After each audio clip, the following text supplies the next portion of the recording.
All right. How do we do this? Let's hope we're going to the right place. Let's hope we're streaming on YouTube and not on Twitch. I know Joke's I say on that you. like every We single stream time. on MySpace. Oh dear. Uh-oh.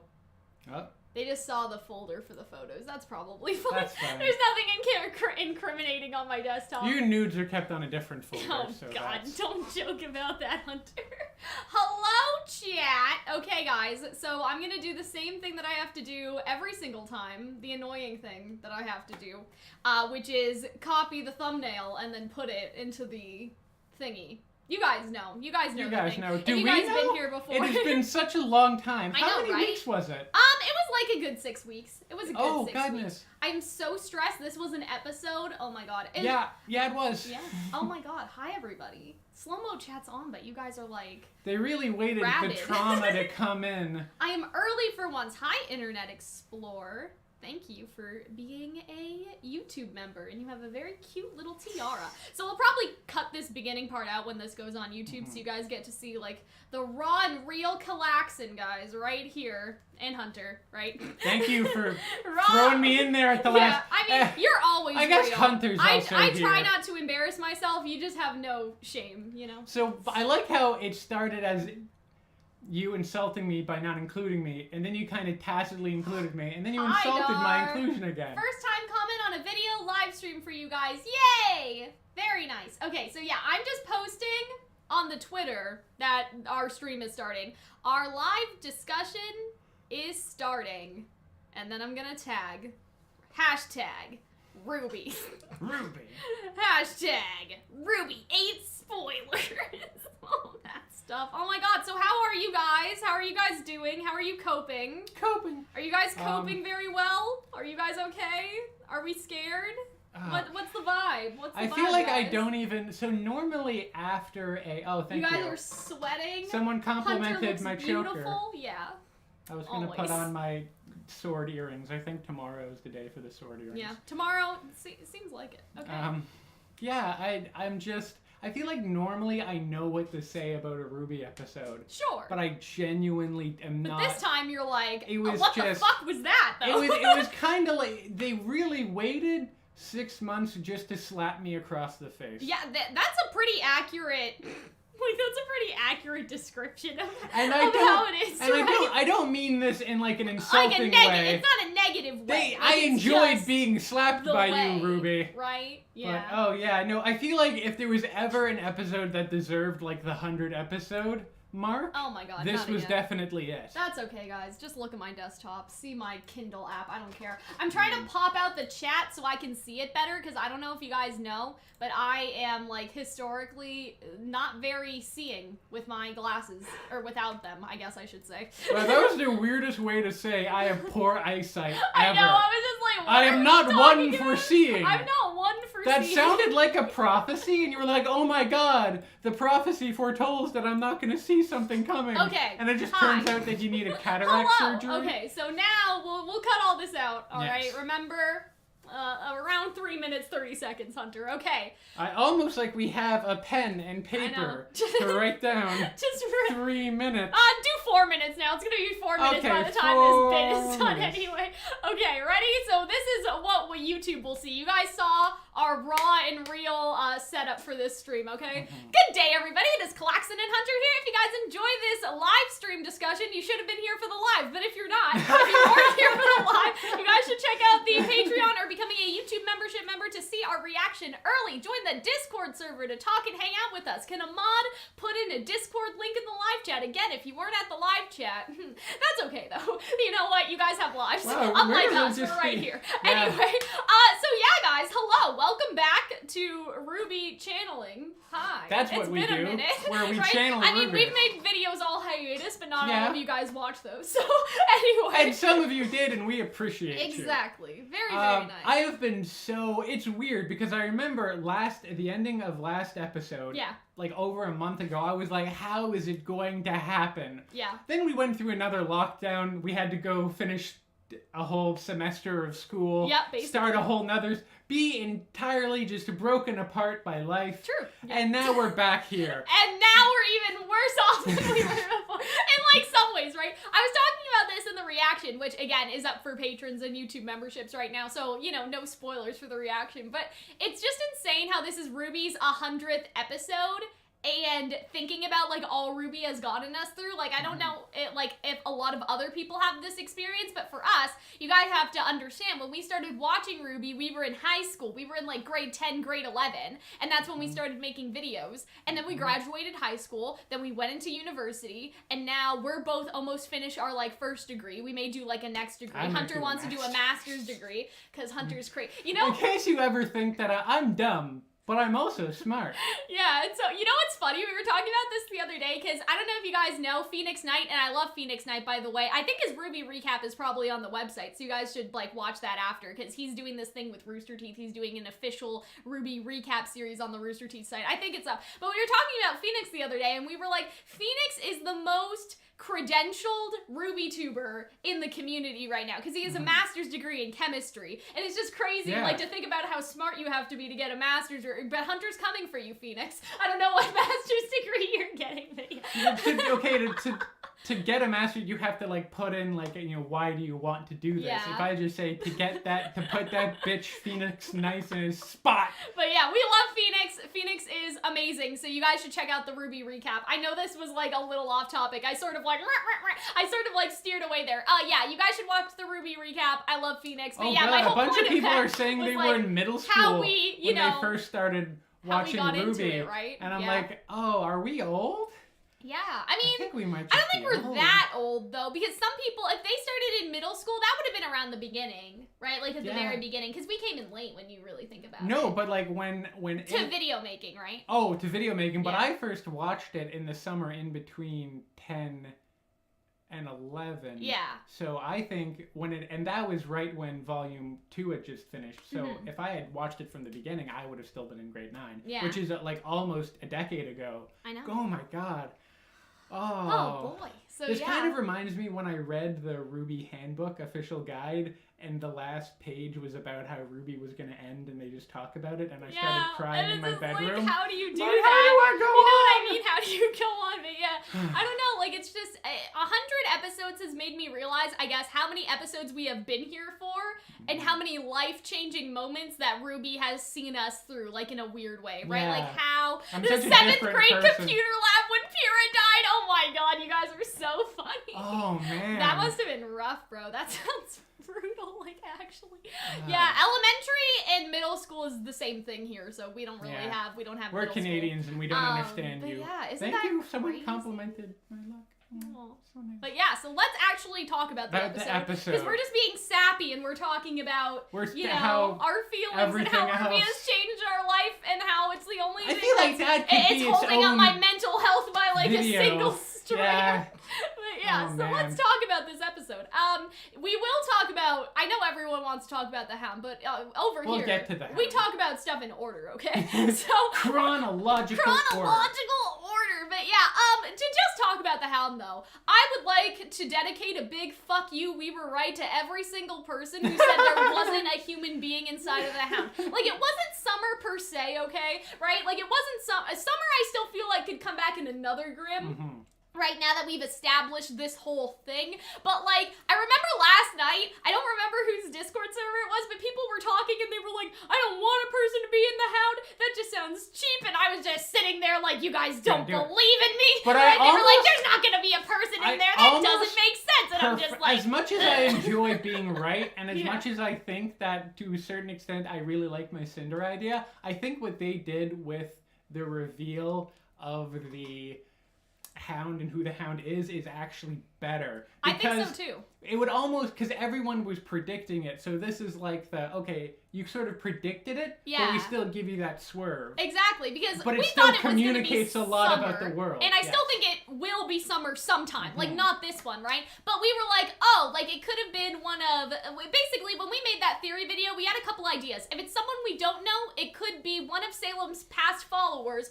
or it could be those silver-eyed warriors that she kidnapped during Maria's time, like, somewhere in between between Maria's time of killing Silver-Eyed Warriors, she wanted to collect them because Silver Eyes are the only thing that can, like, power the Hound, and that was our theory. But that doesn't seem entirely correct because I feel like there's some foreshadowing to Cinder also eventually turning into the Hound. And so what would be interesting is if it was a combination of both of those ideas, that person, and I guess we are getting ahead of ourselves a little, that person was a follower of Salem, but she, like, popped out, like, a Maria eye and stuck it into that, right? So, like, what if... that was my idea. Yeah, and so it's crazy to think that Cinder is on Salem's side right now, and she hates Ruby, and obviously, like, the Silver-Eyed Warrior is called Cinder So Much Harm, but think about it, like, what if she wants to turn Cinder into a Grim, but the only way to complete that is popping out Cinder's maiden eye and then putting in a silver one, right? So I feel like it could be a combination of things, and we'll talk about that later, but that would kind of be cool.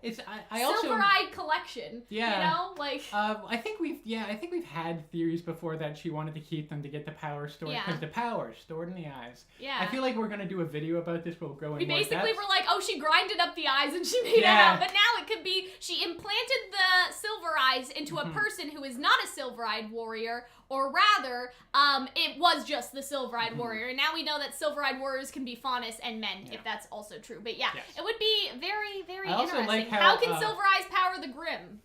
Don't ask me. We don't know. We'll figure that out when we get there. We'll figure it out. We'll get there when we get there. But let's I like let's how talk Arnold about... called you out for saying that how many computers have you gone through since you I started know, watching right? RWBY? But like, hopefully, By my count, this one's like a 5. permanent one. But yeah, let's talk about Crow. So he wakes up from terror and explosions nightmares, in the background. Yeah. So Which, that's like, crazy. how long have these people? They've been here like for a whole night, and it looks like none of them are sleeping. And you see it's kind of wearing on them. Like, Jacques looks almost terrified, or chilly. Like I can't cold. tell. Yeah, chilly. I don't know. Jacques should be dead. I don't care what anyone says. He Jacques, doesn't if have Jacques is not dead right now, I'll be upset. I'll be a little bit like, right? And so, like, here's the thing, okay? There is no way that Jacques, or a Lish Jacques, or a fucking, like, you know, wiggly arm Jacques, like, survived getting crushed. Okay, so I want to see Jacques dead. I want to see that Cinder almost inadvertently killed Jacques, and we had this whole thing that Cinder would kill Jacques because she hates the rich, and she hates the elite, and either we didn't see that because we only see, like, Watt's perspective of him waking up, or she didn't do it purposefully, and she just did it sort of by accident, by it blowing up. You know what I mean? So I hope that Jacques is dead, basically. You know what I mean? I think him dying at this point, he serves no further purpose to the plot. So I think getting rid of him. I like the idea of him, like, broke his arm and he tried to escape. And, like, I would love a moment of closure for either, like, Winter, I think Weiss already got her, so either Winter, Willow, or Whitley, where it's just like, you don't matter anymore. Sure. You're not part of our story. But you for can me, go and rot in prison. I think that now. already happened in this episode, though, with the pushing of the statue. Like, they pushed that's the very knight symbolic. that Weiss had to fight in the white trailer all the way back there. So I feel like Jacques should die. That's all I'm saying. That's I feel like he should be dead. But I interpreted pushing the armor a little differently, and I feel like we'll get to that when we go there. But I interpreted them as them taking on the role of like the original Nicholas? Of Nicholas. I see that too, but also to take on the role of Nicholas, you have to dismantle what Jacques has done. Maybe. Right? So I feel like that it's kind of it works on those right? two levels, I feel. And I feel like RWBY often does that with metaphors that work on two if levels. Watts was crushed, like, I feel like Jacques, I don't know. Can we talk about how much this is how crazy this episode is. Yeah. Robin could be seriously hurt. And we just didn't we realize just didn't even realize it until we were taking the screenshots. And I'm like, it's true. Robin could be, like, dead? Yeah, because you I guys don't have to think see it, she but, like, is. when the rocks come down, I mean, I think Robin's just had a hard time, eh? Like, Yeah. she got hurt in the plane crash, and now she's probably hurt again, so that's great. I mean, she does have aura, but, like, it wasn't looking too good for her. Like, a little over 24 you know? hours ago, fucking Crow stabbed his bestie. Yeah, I so, know, like, right? I don't think anybody's doing a great job They're here just right having now. big problems. But yeah, I love their yeah. friendship. I Isn't their do. friendship so nice? I Like, do. hey, not getting I a love lot them. of sleep here either. Like, she's trying to make him laugh and stuff. I know. I think just that's love really I love nice. how she's posed. Robin's so great. I kind of hope that sent it is for Robin. friendship because like if it's not friendship, like I feel like that. I'm like, I feel like her and Fiona have a thing. Yeah, I mean, I could see them going the romantic route, but I would rather them be friends. What do you guys think about that, by the way? Yeah. Like, I feel like that, I hope Robin isn't dead from that. I don't think she'd be dead from that. I think that she's just, like, really hurt, and that, I don't know, maybe Crow needs to make a choice or something, like, I don't know. But yeah, we'll see. But yeah, so Watson, and yeah, so that happened. I hope Jacques is dead. But yeah, because you see Robin, but no. Jacques was around here, right? Hold on. Yeah, because it's very difficult. Let's go back. So they're both in the back. Yeah. And then Watts and Jacques, aren't they in the front? Can we? I feel like we don't have. No, I think Jacques was in the front. Yeah. I'm just saying, like, if Watts and Jacques' cells are gone, because they seem to be gone, like, is he not, like, under Well, there? then who's still in that one that's open? That's so Robin's still Robin. stuck. I feel like that's just the reflection of another one. Okay. I'm not really sure. Oh, but it looks like it's opening on the one side, But so she can still leave it. Okay, so she's yeah. So Robin's there. So she probably runs out before Cinder can come in. Don't forget to Nora smash that like button if you're enjoying this stream. God. Birds of a feather stick together. Anyway, okay. So I hope I hope that Crow's bad luck killed the father. Yeah, so I hope that it killed Jock too. That would actually be interesting. Okay, so yeah. Then Crow, so we at the moment had a bit of an oopsie. Yelled. So may have yelled prematurely Ravenwatch 2021, which I still feel Ravenwatch is still going. Yeah, so that was a little bit of a right. Hold on a second. Okay, so yeah, that was.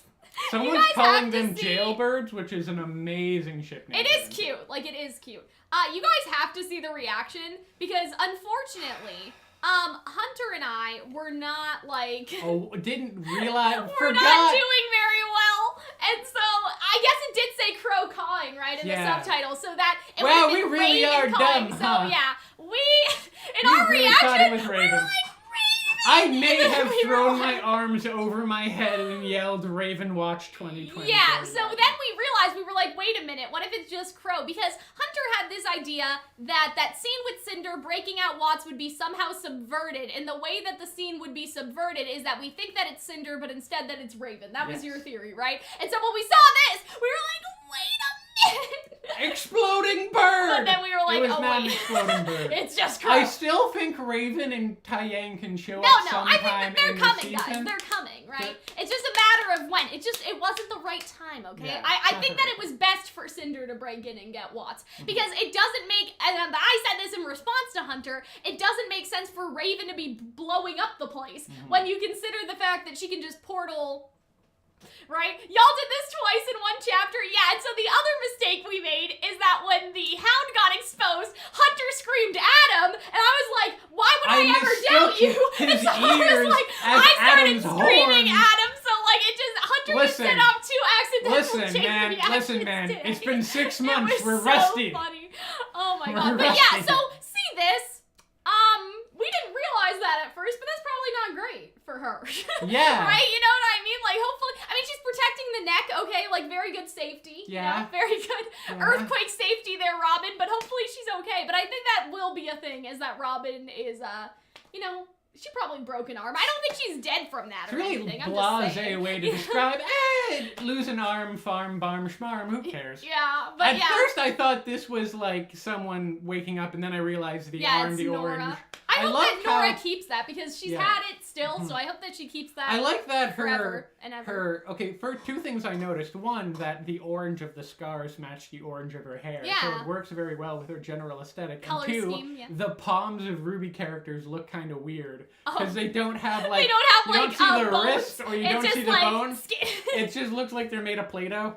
Bro, if a rock falls on her, she's gonna get folded like a laptop. Oh, you That's guys are one so thing that I bad. don't understand. Why did Crow in that moment turn into a bird? The bird Crow is more squishable I don't than know. the regular, unless that's just like a really like steel crow. I mean, I Crow, don't know. their powers are also also magic, though, right? Yeah, so I maybe guess so. there's also that element as well. Like, maybe he thought that the risk to turn into a bird was worth the subvert cover, like, you know, the Maybe, covertness yeah. of just being a bird. Because say he didn't know who was breaking in, right? So say it was Atlas military people breaking in, he could be like, no crow brand went here. Brr, brr, brr, brr. Like, right? He just flies away. He said, "Get down." Yeah. So I love your interpretation of what Crow's like. also, You're hi not Eddie. I don't funny. know if Eddie's still here, but I think I missed it. I can't remember if I said hi. And hi to chat still. I am reading chat. You guys are very, very funny. To be fair, they had a very similar face shape. Yeah. So I don't blame Hunter too much for that. He's smaller and more agile. The That's what I only would say. difference of okay, well, yeah, they did look like. It did look. I think it's supposed to be like a parallel to Adam to some extent, like a faunus silver-eyed warrior. Oh god, a faunus silver-eyed warrior, like being, I guess, turned into a monster and used by Salem, like could be a thing. I don't know what kind of thing it is. Is this live or pre-recorded, guys? It's live. Hello. Live. We can't predict we're not that good. We can't predict we can't what predict the what chat's you guys gonna are be. saying in the chat. But yeah, Klein is just so nice. Coming too. Look at him. Oh, God bless. He's just I love taking that care man. of He's such Nora. a nice boy. I like all the mirrors in this episode. Like, I feel like we'll talk about that when we get to Willow, but that's gonna be a big thing. Like, just all of the I love this line from Blake where she just says she's leaking. Yeah, Because like not that was bleeding. interesting, Bleeding right? is what you think to say. Not technically bleeding. Yeah. Not blood. Leaking. I thought that was like interesting because we see Penny as a person, obviously, but at the same time, like there's that like Every once in a uncanniness while, about her, yeah. and so they sort of remind her in that way, right? And so I feel like I was so kind of traumatized of losing my polycule member that I forgot that she was a robot. But yeah, this is interesting too, like just seeing, I guess, like having the blood mean something, like I thought that was really fun, like it's not just the aesthetic thing. I mean, we kind of said that as well, like, oh, they all smell like Penny, the Hound can't see, so that's gonna be...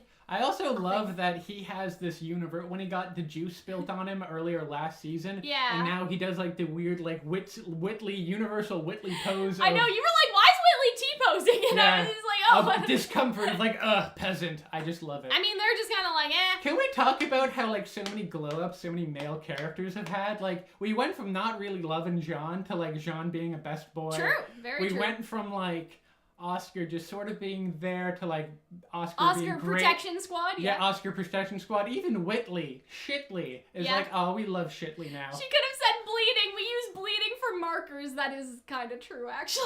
You could have. It's just, you know, maybe she's leaking. That could be her transmission fluid. I love that line from Blake, though. But yeah, I think Whitley's character in this episode, like, I was genuinely afraid for him. Like, I genuinely didn't want him to die. I have to interrupt you, but someone brings up Schnee pose in the chat. That's instead funny. of T-pose, which is excellent. excellent. God. We just need, I don't know if there's one for Willow, come on, put that but on we a need t-shirt. a bunch of T-poses with Weiss doing it, with Whitley doing it, with Winter doing it. Like, if we all have, you know what I mean? Like, if they all have T-poses Maybe that's in the different winter episodes. merch we finally get, is Winter God. T-posing. But yeah, so this is fun because, I mean, Penny see has the a inside? interesting, like, layout. Like, she's Talk still about a mostly cinched human, right? waist. Jesus Christ. What is this, though, that's broken? Like a tube, I'm guessing? Yeah, I guess so. But yeah, this was kind of interesting just to see, like, I love how Klein just like, what the fuck? Like, what is going on? But at the same time, he must have known about Penny because they know she's the protector of Mantle, right? Yeah. So, like, that's the whole thing. So we must have known,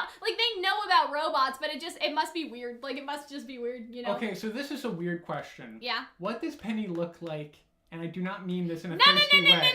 No, you're gonna be quiet. But, like, is she just robot parts under her I clothes? Is it just metal? I think it's probably, like... Is it kind of like when she scratched her palm in, like, season 1 or 2 and it just looked like metal? Yeah, I underneath? think it's Does metal. it just transition to that? So there's, like, a level of skin I should and say instead this. of muscle. What does you didn't the rest mean of... naked. You yes, meant what under did the rest of her skin okay. look like? I was like, no, you're not Or, like, in the covered live by stream. her clothing. Okay, so like, to be I'm very curious. clear, Hunter does not mean what Penny looks like without clothes. Hunter means what Penny looks like underneath her skin, like that she has on or her like even layer. like underneath, like if you like, because it goes over her like midriff. So what does her midriff look like? Yeah, is that like just is it the metal robot? piece, I guess. or I is mean, it the skin? I think that it's probably like the palms, right? Yeah, like I there's guess so. probably the skin layer, and then there's a metal layer, and then there's like the inside of the parts like in the metal. Believe me, guys, I didn't mean to be thirsty. You'll know when I'm being thirsty. I won't be subtle about it. But yeah, understand what you mean, but yeah, I'm surprised. Like, it's gonna be interesting how Klein planned to fix her. I guess. Yeah. I guess I understand what you're saying, Hunter. Is like, how would you access Penny's internals to fix her? Would you have to pull back the skin and then fix up the metal? Right? Yeah, will it be like weird robot? But luckily we didn't make it that far. I also Penny's like just that leaving, Whitley's like, so. they look similar enough. Like the inside of the Lincoln robot from Disneyland, that's probably true. Yeah, That that's is- how I why sort of must you- imagine. That is such a weird reference. But I mean, any robot, right? But yeah, I understand what you're saying. That's kind of interesting. I can at least stitch up that wound, but how are you, like, how, what, anyway. Like her tube? Do you know how to fix tube? I Is don't one know. of his personalities also an auto mechanic? Yeah, I mean, that's what Chat's saying. Chat is like, I'm a doctor, Yeah, not a mechanic. Like, but I don't know. Kind of interesting. But yeah. Yeah, B, I don't know. Like, because what is that green stuff? Is it her blood? Is it like, I think does it it's her work? fluid, right? Yeah, like but like, her- is it transmission? Is it like hydraulic fluid? I don't Because she know, can Hunter. move. Is it? I don't know anything about a robot. I got like a 60 in coding when we had that we had a computer coding class or like a robotics type In high class school in or high university? school. Oh, and like I I did don't not know. do very well. Yeah. It was like grade 9 robotics, not very good choices. Anyway, what was I saying? Are comms still down? Well, they're all talking on their phone. I think global comms are down, Yeah, but but regular maybe comms are Within the city, I think. going. they're still Battery fluid. Yeah, I was sort of thinking like that, you know? Oh, yeah. Yeah. that So, makes sense. Hunter pointed out something kind of funny. May backward is yam. And That so, is- it said, like, obviously it's back. May. But But I it's thought yam. that was funny. I just love that. She's yam. It's like yours, yam. I know. And so, I want May as a yam. Can someone please make that meme? Can you make that meme? I don't know if You I have don't know if I Photoshop. can make that meme. Just take her hair, her eyes, and her lips over a yam. Okay, Even a guys, you sweet heard it here potato. first. Send it to me on It, Twitter. it I'll can retweet look it. like it can look like Mr. Potato Head. And then You at know? Caden and be like. Yeah, it's like yam. So yeah, that was your Yeah. contribution to this. Listen. There's a lot of natural estrogen in yams. May's trans. Yam. Hunter, Yam. ladies and gentlemen, thank you. Anyway, Hunter can Next make time that she joke, shows by the up, I'm way. gonna yell yam. But yeah, just saw another bombing run light up the kingdom. So, Yam supremacy, I agree. Oh god. Drop a yam in the chat. So this was interesting because I'm glad that they sort of solved the conflict between May and Team RWBY. That May now understands why they have to stay in Atlas, and they seem to have mutual. Hunter discovered words could be reversed. Someone wrote down mayonnaise yam marigold because we had the idea that her full name is mayonnaise and she just shares it to troll people. I'm so mayonnaise yam marigold. I Anyway, love it. Is yam a color? No, like- it's not. It's orange. No, but it's- could it be because Sure. it Yeah, like 'cause it it is is a a color. color. It feels Yeah. like a color. It references the color. Like if you can name someone Ruby, you can name someone Orange, and orange is also a Yeah. fruit. So would yam? I really want May's middle name to be Yam. God. May Yam middle marigold. Mayonnaise May Yam marigold. Thank is you guys. her Thank full you. name. Thank you. We'll be here all night. That's the end of the stream. Goodbye. We haven't even got into this part yet. Bye everybody. Bye everyone. Yeah. So our girl Yam is on the Oh boy. is driving her ship. But yeah, so we see some different type of Grim here. We see that, like, Stinger one, I don't remember what it's called, Queen, Yes, the Queen Stinger, Bee yes. related Grim. Then we see the little octopus seer Grim are definitely around. Are we gonna talk about how Ironwood is bombing his own city? Is that what they were saying? Just saw another bombing run light up the kingdom. So I don't know if he's bombing, like they're dropping bombs on the Grim, like that are attacking, Maybe that are attacking the sides. or like the ones in Mantle. It's not entirely We'll have to clear. see that because I'm Lancer like, is what it's yeah, the Lancer, Mhm. Lancer. Let's see. And I like this because she's like, we're sorry, and then they're like, no, we're sorry, and I like this. Once we'll know what's wrong with Penny, we'll do something, and so that plays into the conversation that Ruby has with Blake later. So I thought that was really nice. But I'm glad that that's sort of resolved. Like May is doing what she has to do, but now she also understands that the kids are doing what they also have to do at the same time. Whee! So this was a nice shot. So we talked about this earlier when there was like the big, ginormous, jellyfish, I guess you would call them, Grimm. And So, I'm yeah, like, eventually they're they're gonna attack, and it's gonna be terrible, and we Yeah. get this horrific scene of it, like, Sorry to this Titanicking. man. This poor airship. Sorry to them.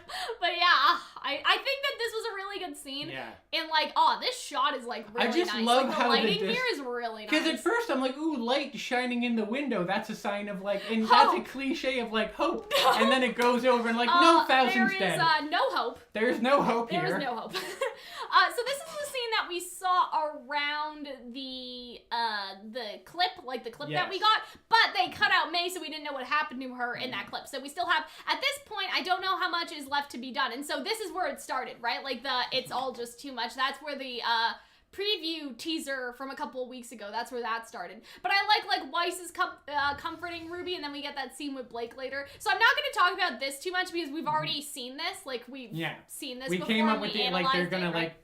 split up, and I think we ended up being kind of right that Blake would go with Yeah, Ruby. because we had this theory that like, oh, Blake can see in the dark, so Blake will go with Ruby while Weiss stays in the house. And it would be both Cinder and the Hound there. But what we didn't think of was it was just the Hound, and the Hound would smell the goop on all of their clothing. Mm-hmm. So I really liked that. Even though we can predict these things, Ruby will still twist it. Yeah, I mean, like, I think we did talk about the smelling a little bit. Like, I think we did talk about because we did see this. But what we didn't expect was the Dr. Merlot Grimm, and I'm just gonna call him that. I don't know if he is the Merlot Grimm, or the fact that the Hound would smell out different.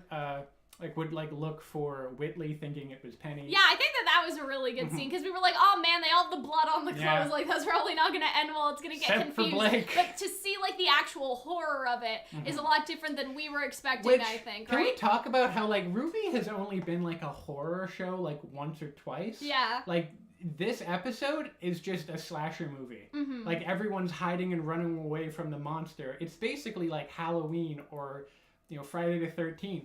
But it's RWBY, and I love how it's a genre. Like that one episode could be a genre in itself. Yeah, it was very unique, and I really liked it. Whereas like the more psychological horror has been stuff like the Apathy episode. I agree. This is more slasher. I was so down for it. I was so tense. The music was excellent. It was basically a big haunted house. And I really like that too because I guess with Whitley, like when we were like, oh yeah, it's gonna go after them like on their clothes. I think that we expected more of a fight. Like when we watched this clip a couple weeks ago when it came out, we were like, oh, there's gonna be this big fight scene, right? And because the Hound is like can smell the blood, like, oh, it's gonna like try to go after Whitley, and then Weiss and Willow will have a big fight. Like we were expecting sort of a big fight, but instead what we got was a scene with a lot of tension. Like Whitley's just like typing on the computer, and the Hound is slowly coming closer. And I feel like that was so good, and like I don't know, I guess better than anything that we predicted.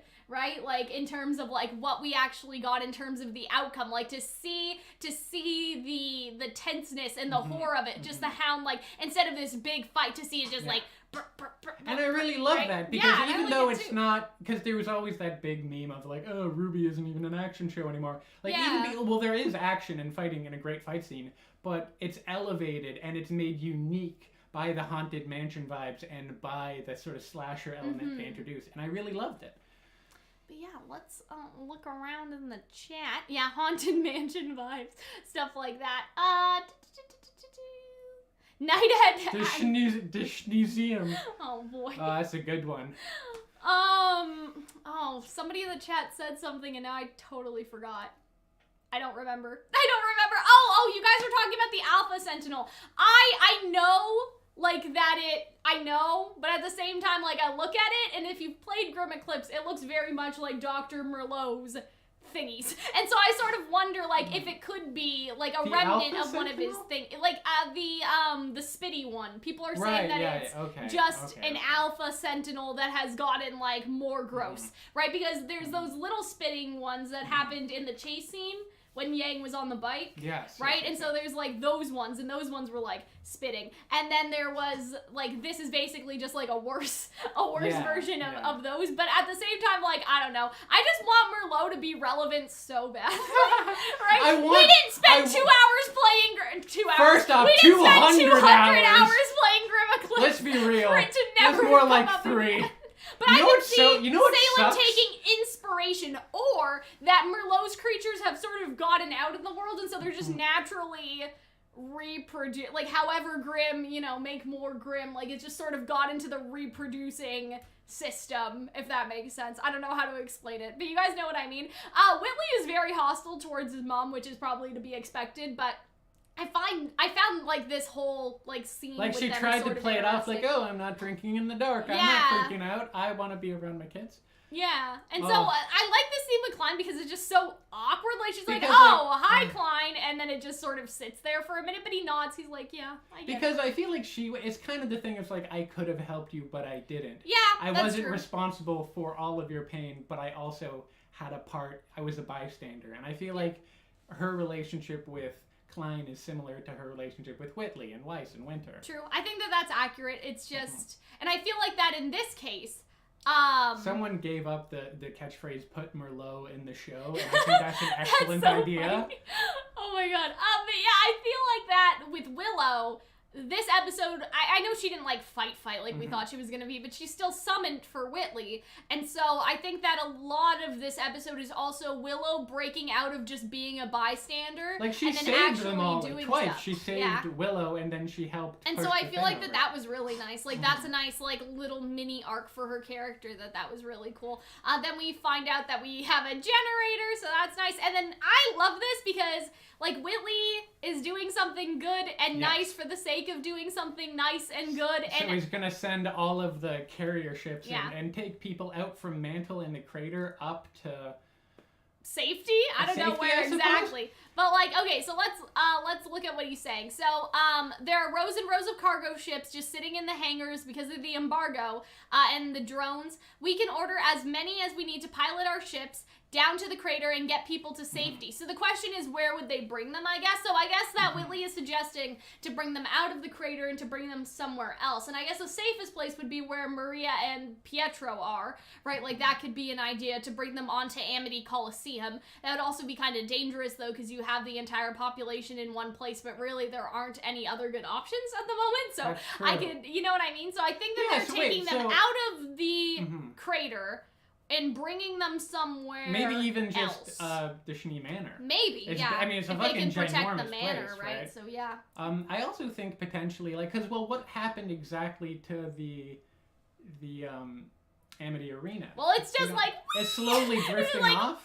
yeah. So So yeah. that would be a good place if you could send it as like an ark in a ship and float it to someplace safer as like Yeah. a refugee vehicle. But I think effectively. that this was a really good scene for Whitley Yes. because, I mean, I didn't hate Whitley or anything, but I think that for a lot of people, this probably would have been the turning point in caring about Whitley, and that is a necessary thing to happen for us to care about Whitley getting hunted down by the Hound later. Because, like, I never hated Whitley, but he was just like, oh, he's, like, annoying, right? Yeah. Like, and he's supposed to be. Like, he's the annoying little brother, right? Like, he's kind of, like, Shitley, right? Like, we didn't hate him in a serious way. But I think for a lot of people, they're like, oh, like, you know, whatever, like, Whitley, right? But I think in this episode, it really makes us care about him because, like, I mean, last episode did, too, with him helping Nora and calling Calxiyn, right? Like, you see that now he is acting, not only is he smart, like, he's taken all this information from his father and now he is putting it to the good, right? Like, he is putting it to do good in the world, but he's also, like, doing good of his own,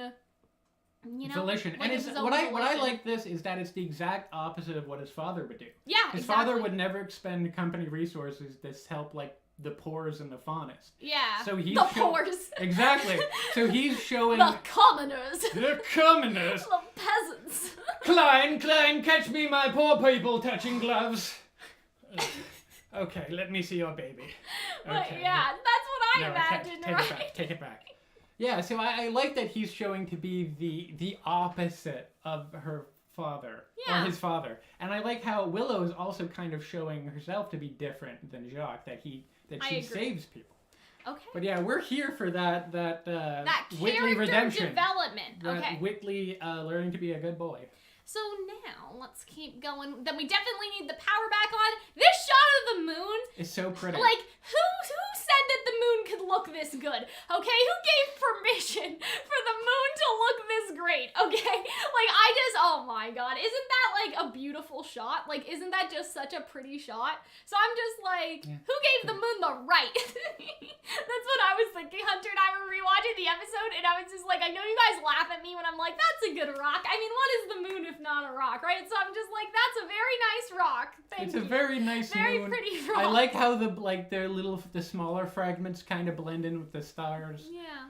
I like how it's sort of blue yet white. It was it's a nice. very nice shot. And then we get the shot later with the moon on it's the the back only of person that has had a better Hound. glow up than Whitley. The Ruby moon. Okay, and so then we see Blake and Ruby running. So again, Blake has night vision. Seemed like good choices to me. Yeah. So that was nice. I do like wonder about like this area, like because I guess it's just like a really fancy utilities shed. Yeah, I basically. guess so. Like, you just put this very fancy... Like, I wonder where, like, the staff stuff is. Because, like, if you guys have seen Art of Schnee Manor, like, Schnee Manor is fucking... Massive, right? And so I wonder if this is also, like, around this area would be, like, staff quarters somewhere. But, yeah. Anyway, I was like, that's a very, like, I don't know. It's interesting to see just the layout, that there's the giant manor, there's just all of this space, and then it's like, oh, yeah, so these are where the peasants in our house, this is where they sleep. But I think you're right, Hunter, it is just utility shed. But yeah, so now it's starting back up. And then they just take this moment to be like, I love you, Blake. This was so good. And I love it because somebody joked around on Twitter like, guys, Ruby's 100th episode was commemorated by Ruby and Blake having an actual conversation. By having their longest But at the conversation. same time, like, this was so great on so I many know. levels, because you have it, like, teammate to teammate, okay? You have it also, like, this, remember how Blake was to Ruby, like, very aloof, like, I don't care, I'm not here to make friends, and then Ruby trying to engage with her, like, in the very first volume, I'm saying. Like, in volume 1, trying to connect with her interests, like, oh, yeah, you like to read, I like to read, right? And so it almost mimics that conversation of life isn't a fairy tale, or whatever, like, whatever she says to Ruby in volume 1, and then you have this, it's almost like you showed me that there is still like pure hope distilled in a person, like, in the world. And so I thought that was nice. There's also the idea, like, if Bumblebee does become canon, there's sort of like a sister thing, because like Blake would be Ruby's sister-in-law. Yes. Right? And so there's that element as well, to have like the sister-in-law situation. So that's kind of fun as well. But it was just nice to see them talk to each other. And I really It was liked lovely. it. Just on so many levels, I love their interactions when they do happen. I feel like they contrast nicely as characters, and it's a shame it hasn't happened more often.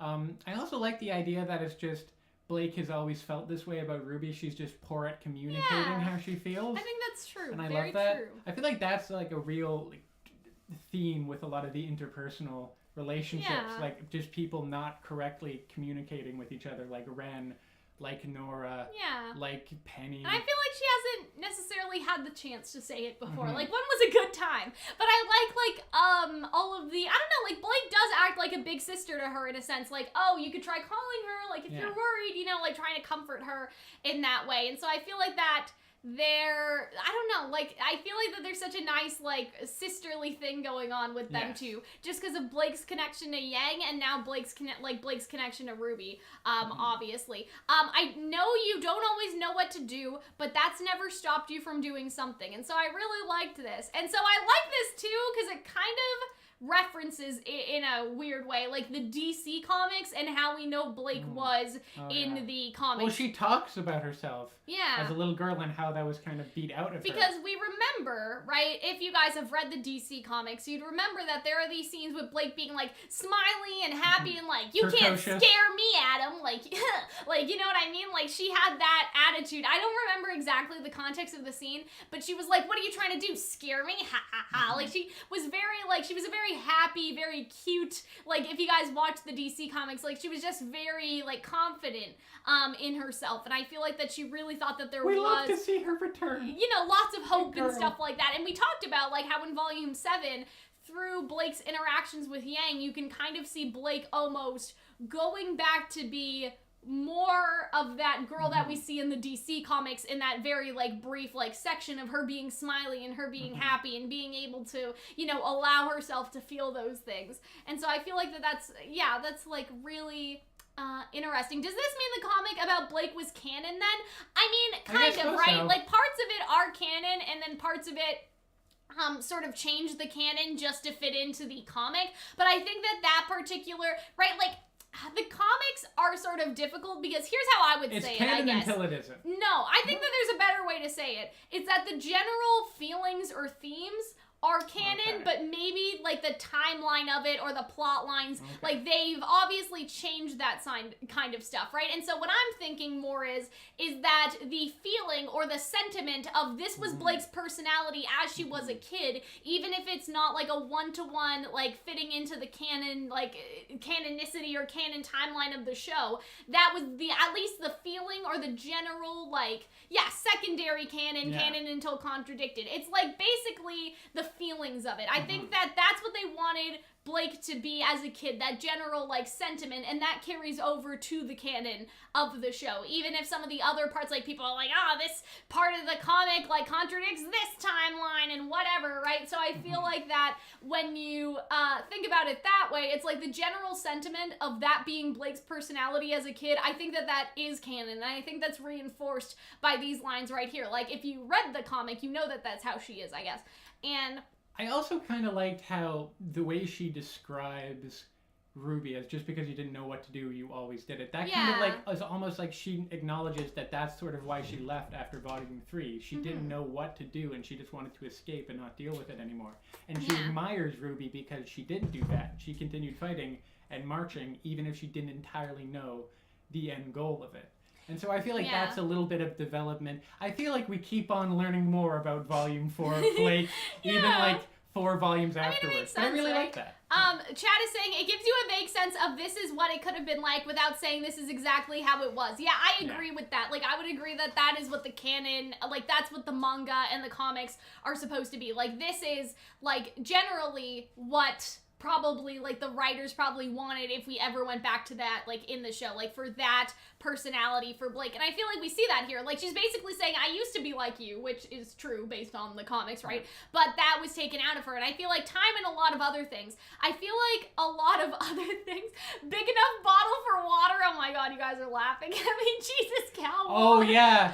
Have they not seen No, Big Chungus before? It's about the same size, larger than my head. Yeah. I haven't drunk the water bottle in You videos, can swing it around and, like, beat someone with it, like a flail. Like a bag filled with rocks. Because, like, if I ever need to take a drink, I just cut it out, right? Like, if I'm recording Attack on Titan or whatever, right? Like, and so, we're doing it live, so I need to drink. I can't cut it out, but yeah. Time and a lot of other things. I feel like this was Adam. I feel like this probably was also just, I guess, the darkness that comes with being an activist, right? Like, being in that position to see so many bad things. Like, literally, again, if the comics are to give us an indication, like we see Faunus in actual cages going to the Schnee Dust Company. So just, I feel like that it is about Adam in a sense, like how Adam affected Blake's personality and sort of worn down her personality. But at the same time, I also feel like it's just the things that she's seen and what she has experienced as being a part of the White Fang, like, I guess, like wore down on her optimism, right? I just realized that water bottle could be your RWBY weapon. Oh god, like, it's imagine. both a water bottle and then it, like, turns into a gun, like turns the into a handle is, bazooka. like, No, I like to imagine that, like, it turns into a Gatling gun, like you hold it up it's like like this. Coco's purse. It's like, Yeah, stay exactly. hydrated. So it turns into a Gatling gun, and you can fold it up, and it turns into a sledgehammer. Oh, God. Anyway, then I wasn't sure if that kind of girl could actually survive in the world. So I feel like that's actually talking about, like, almost recently. Like, the time and other things took their toll on me. That's when she was a kid. And then I wasn't sure if that kind of girl could actually survive in the world. I feel like that's post-Adam. Yeah. You know what I mean? Like, I feel like that she, got, like, that girl disappeared with Adam, and then after Adam was gone, she was like, I don't know if I can go back to my childhood self or my, like, teenage self, because I don't even know, like, even though Adam is gone, I don't know if my teenage self could thrive in the world, A lot of people right? brought up that it's just like Oobleck's coffee thermos. weapon? Oh my god. Yep. But then she says, until I met you, right? And so I feel like that it kind of is referencing, like, Volume 4 and all that stuff as well, right? Volume 4, but also kind of, like, coming in, like, leaving the White Fang and then joining in Volume 1 to 2 to 3 is slowly caring about people and opening up and realizing there's just a lot of things, so closed off. You Yeah. know? It was a little strange at first because you were younger, but I always looked up to you, Ruby, and I thought that was so nice. And it also references the fact, like, Ruby was 2 years younger when she went into Beacon, and I feel like a lot of characters, like, had a problem, right? Yeah. Like, when you think Weiss about Weiss, like, did. Weiss had a problem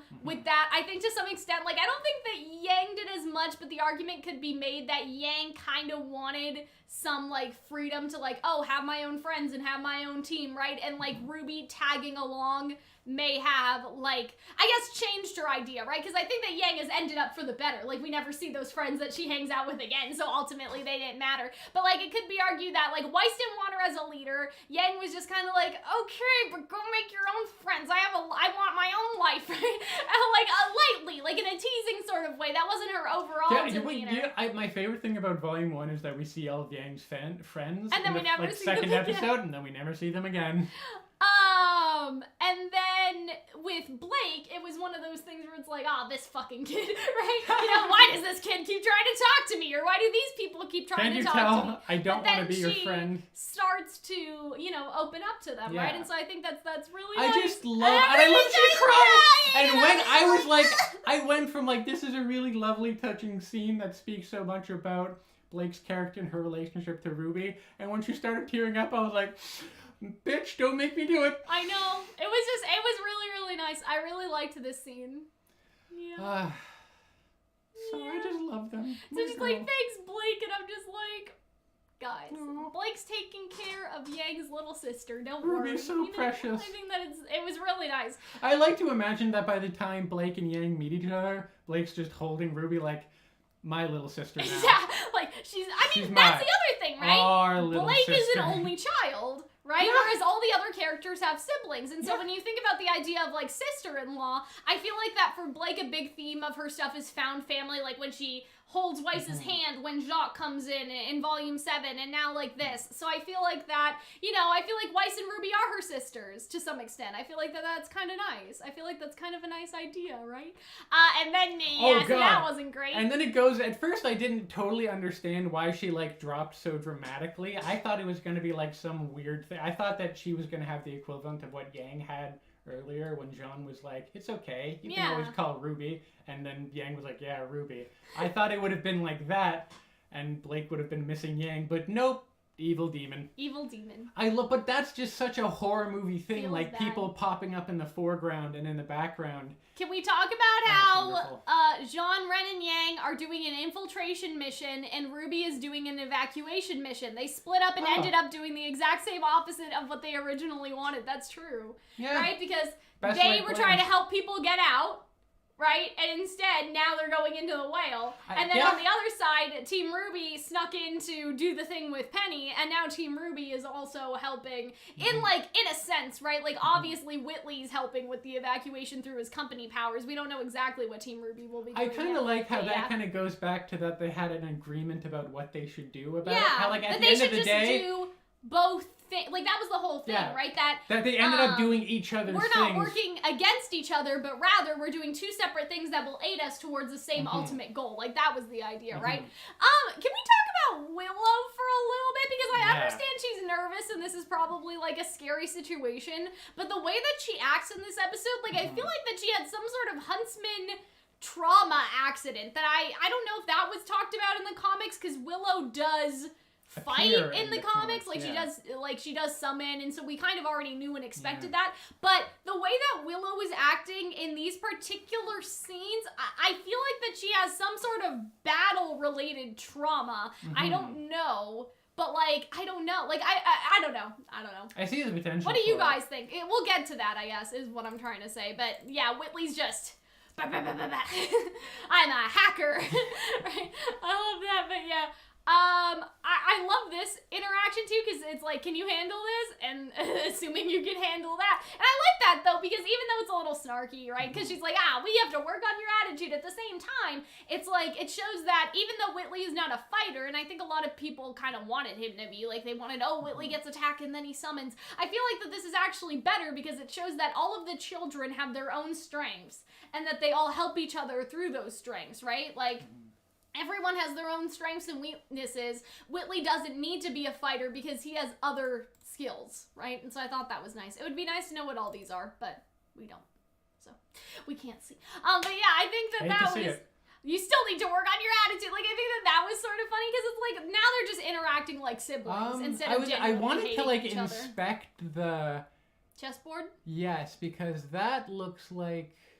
I mean, okay, that's the queen, question mark. So the queen, no, that's the king, and so that's the white, king. So the white pieces, that queen is like checked. Okay, is it? Yeah, it is, because if you Hunter's chess analysis. I don't know, I'm not about to like... I remember there's this episode of Code Geass that has a chess scene, and the chess scene is like wildly incorrect or something, and like people were talking about it online, that's what I'm thinking of. So when I look at that, like that, oh no, does it? Okay, so that knight can check there. It can't go backwards, though, can it? Yeah, it can go in any direction in an L. This one can jump it, so it stops it from moving there or there. Mm-hmm. Looks like there's a queen there, and it's lined up with it there. Okay. Yeah, so it's really, it's like trapped, the question, okay? What does this reference? Because I would say that this is actually about the Hound and not about Salem. And so here's my argument why, okay? You have one black piece back there, and that could be the Grimm that Blake was fighting, in a sense, right? And then you have, I can't tell what's on the board. You have a pawn. That could be Whitley, because Whitley is useless. Right? Whitley can't fight is what I'm trying to say. Okay. Then you have the queen. That could be Ruby. Those two...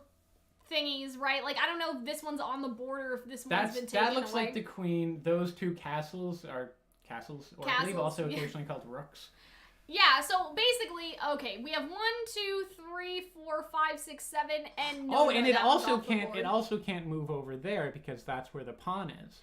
Yeah. So yeah, it's trapped. And so basically what I'm thinking is that this was the little Grimm, the one that was outside. Yeah. And then this was the Hound, and the Hound was trapped by Whitley and Willow, by Weiss, by Ruby, by Blake, right? And so I think that accounts for, like, maybe include Penny as well. Maybe, but I also view it as just a feeling of being trapped.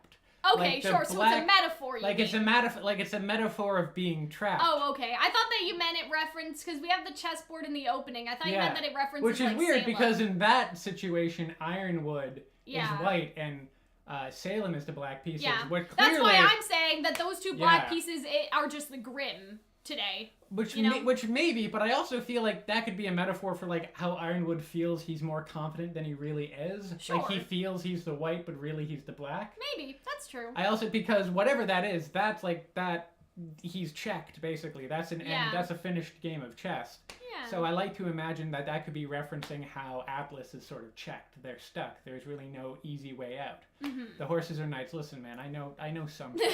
I'm not about to like the Queen's Gambit you hear, but I know what the pieces move and the horses. That would be my personal theory, is that this is about the Grimm that are at the manor versus being about like Salem and Ironwood per se. That's what I would say. I don't know. Because I don't know, you sort of see like all the other like pieces are like taken out. Like taken, and really when you think about it, all of his boys are taken out. Yeah, that black piece represents the other Grimm that Blake is fighting. That's what I was thinking of, yeah. Oh, yeah. And so, yep. So the Hound Bracer. So I wonder, I don't even know what this is. I guess this was just like the inside of the power area. Yeah. Like that was a little confusing, but yeah. Oh man. I guess that's the side of the generator. Okay. Cause see, we really talked a lot about that. When we saw that, we thought, because this was very similar to when Cinder melted through Amity Coliseum, like the metal and like the rings of the metal, it was very similar.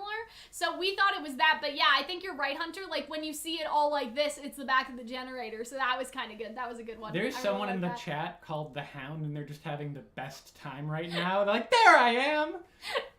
Oh boy, and then Blake just goes for it, eh? Yeah, because and she she just keeps like, on getting it's just like a her grim, shit right? kicked out of her. Yeah, because I mean that's what I said. I was like, we've thought about it, and we were like, can Blake and Ruby take on the Hound and or Cinder? And we were like, no, right? And yeah, not entirely wrong about that. I mean, they did pretty well, but yeah, Blake is just like, it's just a grim. But Ruby, I think, already knows that it's not. And this scene is great. We love to see it. We love to see the very nice sunset. But yeah, I really like this scene. Although it's nice to see that Blake... was not the time for your breathing exercises. I understand that it's necessary. Well, no, she needs to like work up the courage, right? In through the mouth. Out through the mouth.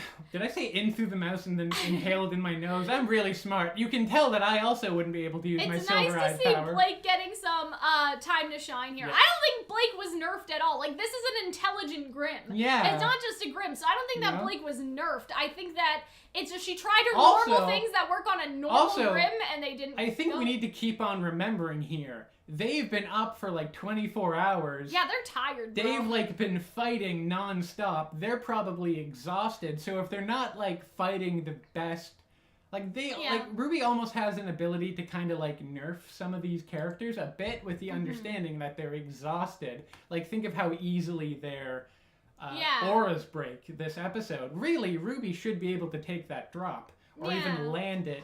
No problem, but because she's so exhausted, her aura was always on like just a shoestring. Is this a cemetery? Kind of looks like one. I don't know what that is. Because what is this? This is a little square, a bench, some flowers like this. I don't know. Are these headstones? I don't Chat? know. What do you guys Maybe. think?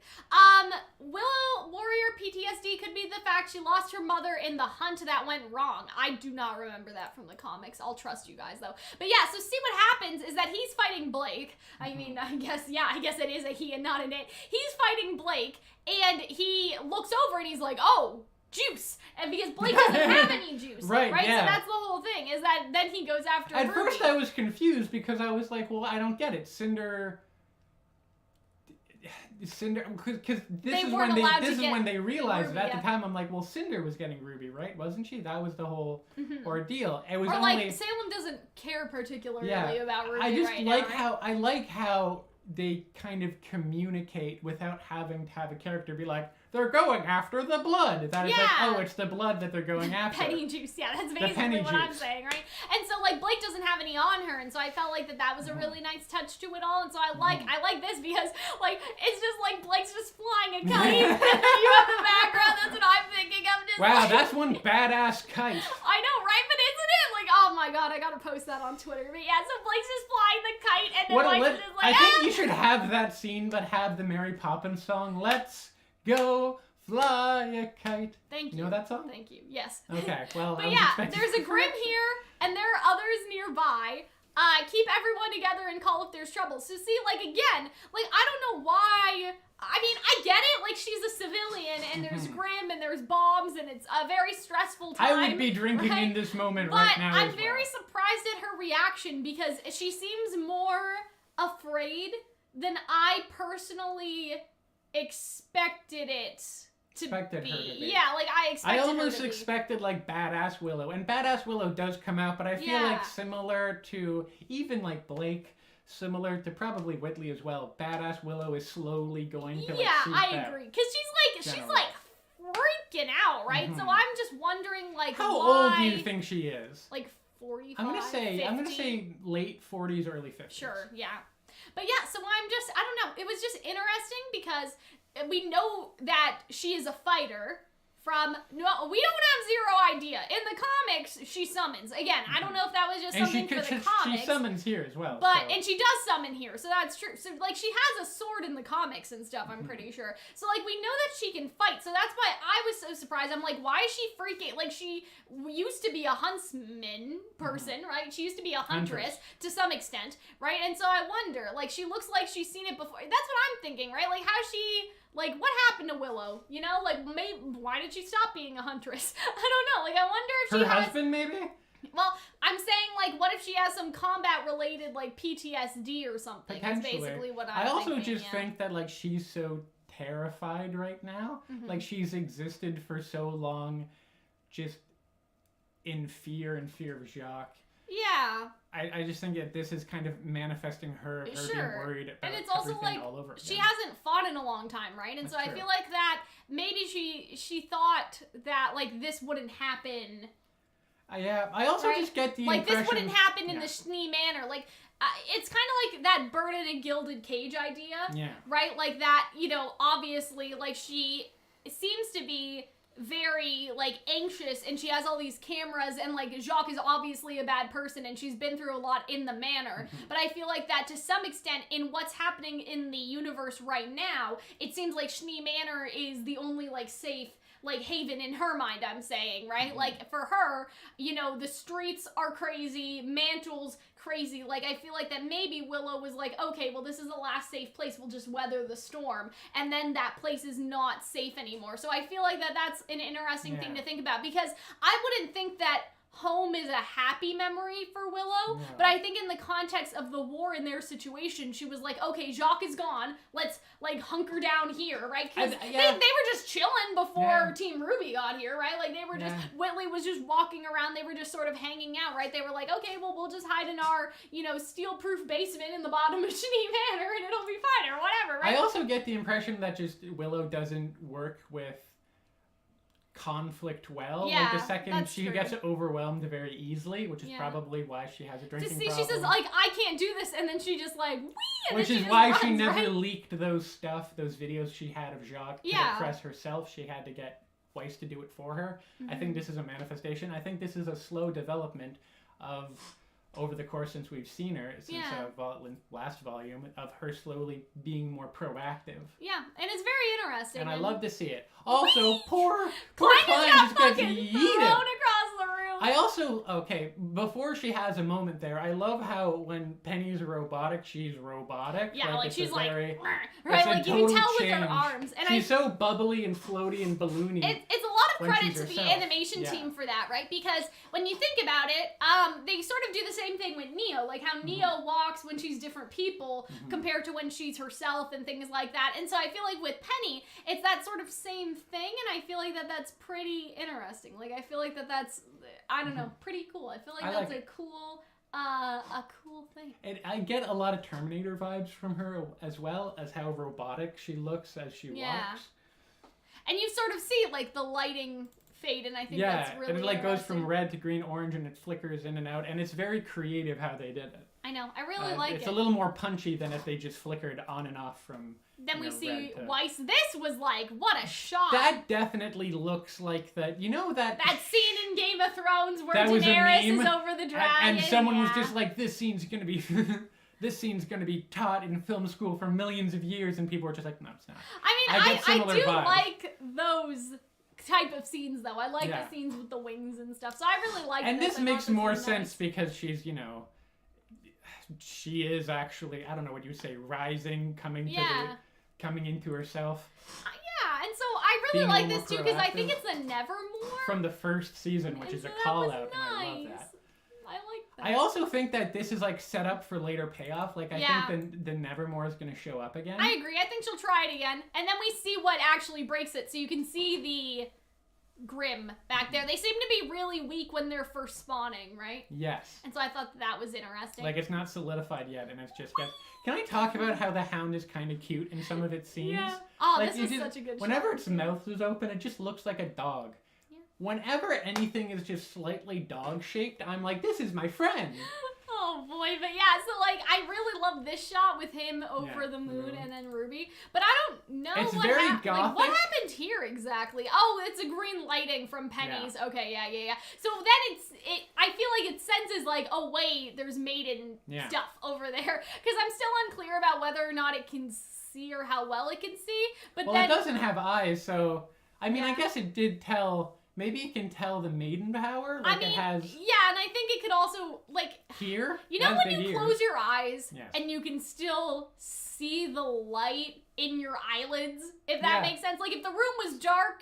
It's darker over here than it is looking at the big light. Right, and so I feel like that he could, even if he doesn't have eyes and it's just like lids, he could still.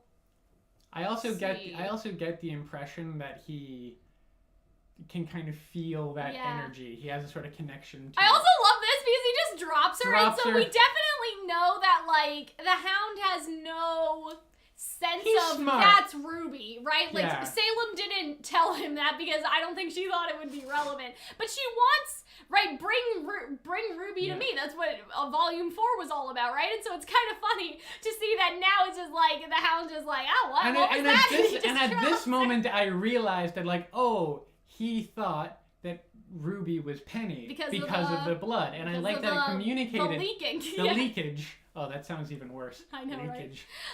Right? And I like that they do that without communicating. I feel like there's been such great Grimm this season. Yeah. I just love that spitter. It was so unexpected. It's so goopy. It reminds me of, like, the spitters from Left 4 Dead, the zombies that spit on you, and it reminds me of Boomer from Ghostbusters. Yeah. And it reminds me of that monster. Anybody who ever watched the Star Wars prequels, the monster that Anakin and Obi-Wan and Padme have to fight in the arena in the Clone Wars. And, like, I get it. I get what people are saying when they say, like, oh, like, this is a Alpha Sentinel, because now I see it more, because before I was like Merlot, but now you see the body, right? Like, you see all the legs, and then you see that it just has more of, like, grasshoppery arms and, like, the stomach compared to the other one. So I would say mantis arms. I think that mantis. Sorry.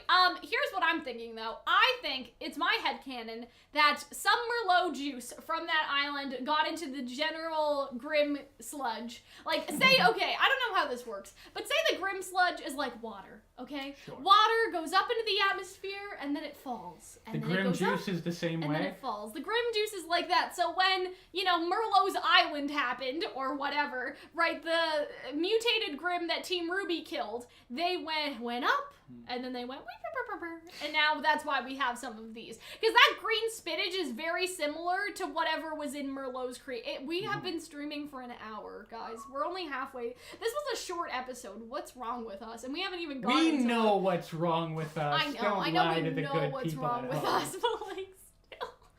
I love my one thing that's disappointed about that creature is that I almost kind of want it to not be a one-off because it would be a lot of fun to have it show up again. I mean, we can see more, right? And I really want someone to slash open its belly and have its own juices disintegrate it. I think that would be a great way. We can see it again. It's not like a special type, it's an alpha which is type, what right? Which is what my and I guess initial assumption of it when we first saw the trailer, that it would be actually like a group of hounds.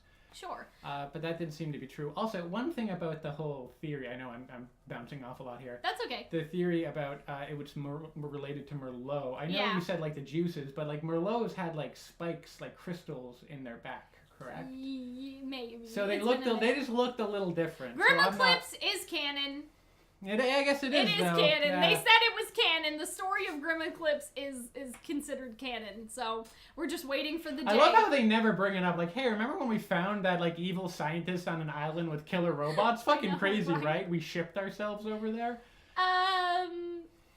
I'll tell you what's wrong with you. Nothing. Oh, guys. Anyway, I don't want to do it, and I like this scene between them. I love how like really emotionally nice. Intelligent Nora is now. Yeah, can we talk about that? I saw this post on Twitter, and it was really like interesting because a lot of people characterize Nora as sort of like an airhead or stupid just because she has a bubbly personality, right? When she's really not dumb at all, right? And I feel like this scene really shows that. Like, Nora is a very intelligent character, and people don't really give her enough credit for that. Like, it was just a post about, like, how the fandom, like, treats certain characters and headcanon certain characters. Like, I feel like Nora was never stupid. She was just positive, and you think that positivity or a bubbly personality is inherently, like, a signal of lower intelligence. That may just be a problem with you. Like, some people think, like, oh, if you're optimistic, like, you can't be smart because I use my logic brain and know the world. Right? Oftentimes, like, people are also like, they don't think that kindness and intelligence can exist. Yeah. At the same time. I think that's stupid. Kind of like also slightly misogynistic if you want to get into it. If you want to get into like the deep crux of that. But yeah, and so I really like this scene because it parallels to Penny and Freya. Yes, that is true because you have that same swirling, right? and Nora was already inside of the swirl, so there's that. No one's gonna make you do anything you don't want to do, and so I really like that, because it's Nora recognizing, like, Penny's personhood again, and I really like that scene. And I like how they hold each other's hands, but they're still a part of me, and I really like this. I like how the eyes go like, like, you know. Although I have to say, this is a really derpy looking screenshot. I know, but it's cool though, like how they're popping like that. It's really really nice. And so I feel like that this was a really nice scene, but there's a part of me, because like it's undeniable that Penny has been hacked, right? Like at first I thought that they were gonna resolve this with like the power of friendship and stuff, but it doesn't seem like that's necessarily gonna be the thing. It's like Penny will break free of it later, but like this is going to be an important conversation for later, because I was like, oh, are they resolving Penny being hacked this quickly? That doesn't seem right. But they're not. They're more setting up like choices and the idea of choices, right? Like the idea that even though Penny is being hacked, there's a certain amount of fighting that she can do through it, like as well, right? And so I really like that.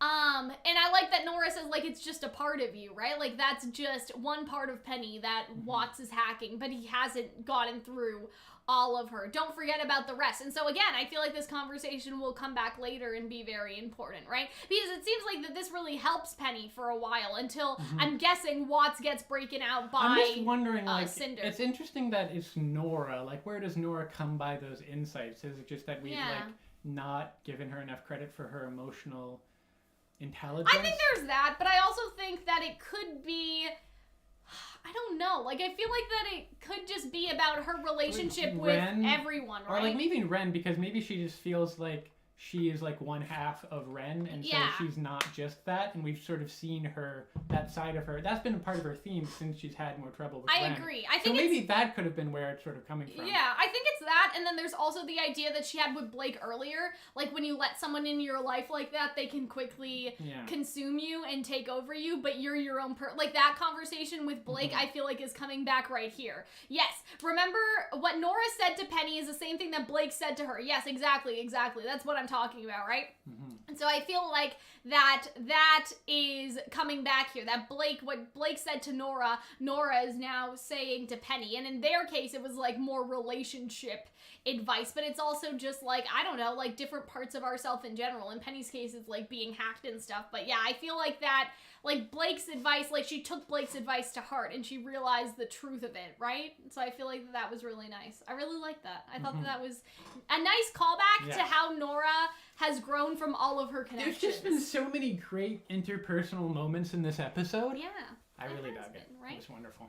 And so, yeah, where'd Mom go? And so let's talk about this. So we have some nice portraits of Whitley, Weiss, and Winter that I'm pretty sure we've seen before. Piano. We have the piano. So we have a bunch of, like, vodka bottles over in front of the fire. Yeah. This almost looks like a personal room of hers. I mean, I think this is just her room. Yeah.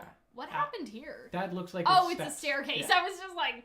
Right? But yeah, I think it's interesting to see, like, first of all, how empty Willow's room is, right? Just because I feel like that, you know, it's, again, that bird in a gilded cage. Like, you're, you know, you have a wonderful prison, but it's a prison, like, nonetheless. Like, that idea, right? What is that from? I still don't remember. Bird in a gilded cage? No, like, that line, that specific line is from something, but I don't remember. It's like, you've chosen a wonderful prison, but it's a prison nonetheless. People are saying this is the panic room. Oh boy. But yeah, this piano like sort of reminds me of the fact that Weiss obviously like sings and stuff, so I wonder if that's like a thing, right? Like and then Weiss crashes into a piano later, so that's cool. I like the mirror because I think again some mirror. She has even more alcohol, right? So I haven't like she comes to this room to presumably not play piano. I mean, this is her room, right? Drink like, and look at herself. Hunchback in Notre Dame, thank you. Right. Chat. Yes. Okay. That is right. Yeah, and even the stained glass, right? Like you have that stained glass, very Hunchback in there, right? And so I like the mirror just because it has that like mirror, and it's like she looks in the mirror, she sees what she's become, and then she like puts it away. If that makes sense, like she's just like, yeah, I can't become this anymore. She almost breaks free of the mirror, right? You know you're really rich, and someone points this out if you have like a Steinway, like a really nice piano in your panic room. This is her bedroom I think, anyway. But yeah, I'm pretty sure your panic rooms aren't supposed to have windows. She grabs the bottle. It's like she looks at herself in the mirror and then she goes for the phone instead. Like, that's how I sort of see it. Like, I think that, again, like, even outside of RWBY, mirrors represent a lot of that introspection. And so I feel like that was really good. I really like that. Yeah. Mirror Mirror Part 0 featuring Willow Schnee. I mean, we can only hope. So a bunch of people are pointing out that we said Notre Dame instead of Notre Dame. We understand that's the French speaking. We also went to a high school. Well, I shouldn't say that, should I? We've also, well, there's a lot of high schools. Like, there's college footballs. Like, there's ones in Toronto. There's ones all over the place. Of, like... They say Dame is basically it's what called we're trying Notre Dame. There's a famous football... college football team. Don't come for us is what Hunter is. Yeah, it's like, listen, we get it. We're French. In France, we'll call it Notre Dame. Yeah. But it is what it is. So let's talk about this. How the Hound moves is, like, super creepy. Yeah, I just the way, like, his bones crack and his arms are too long. And his neck also looks like it has 6 joints in it. I know, it's just crazy. And I just, how they move the Grimm, like, is so nice. Yeah, like, I just loved it. They do, like, so well, like, in the animation for how the... I totally lost my train of thought. It's just very creative. How the Grimm moves, like, in the animation, like, is just really, really good.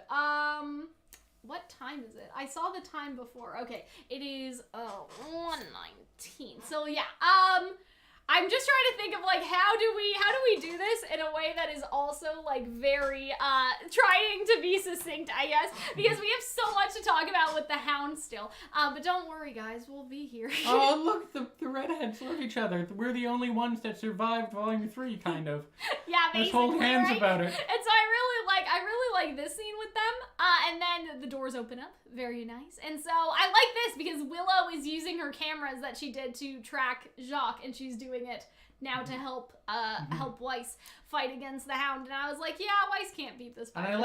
I like how that's kind of a callback. That's her trying to be more proactive. Yeah. Even using her older, kind of less proactive But yeah, her methods. smacking into the piano was like a big, like, oof. I also love that right when you would want, like, a scary piano note to punctuate the fight, she slams in a piano and delivers a scary piano note. I think that was a really nice touch that in Bit the of music, diegetic, they accounted for the fact that Weiss hit the piano and then the piano made a noise. I thought that was really good.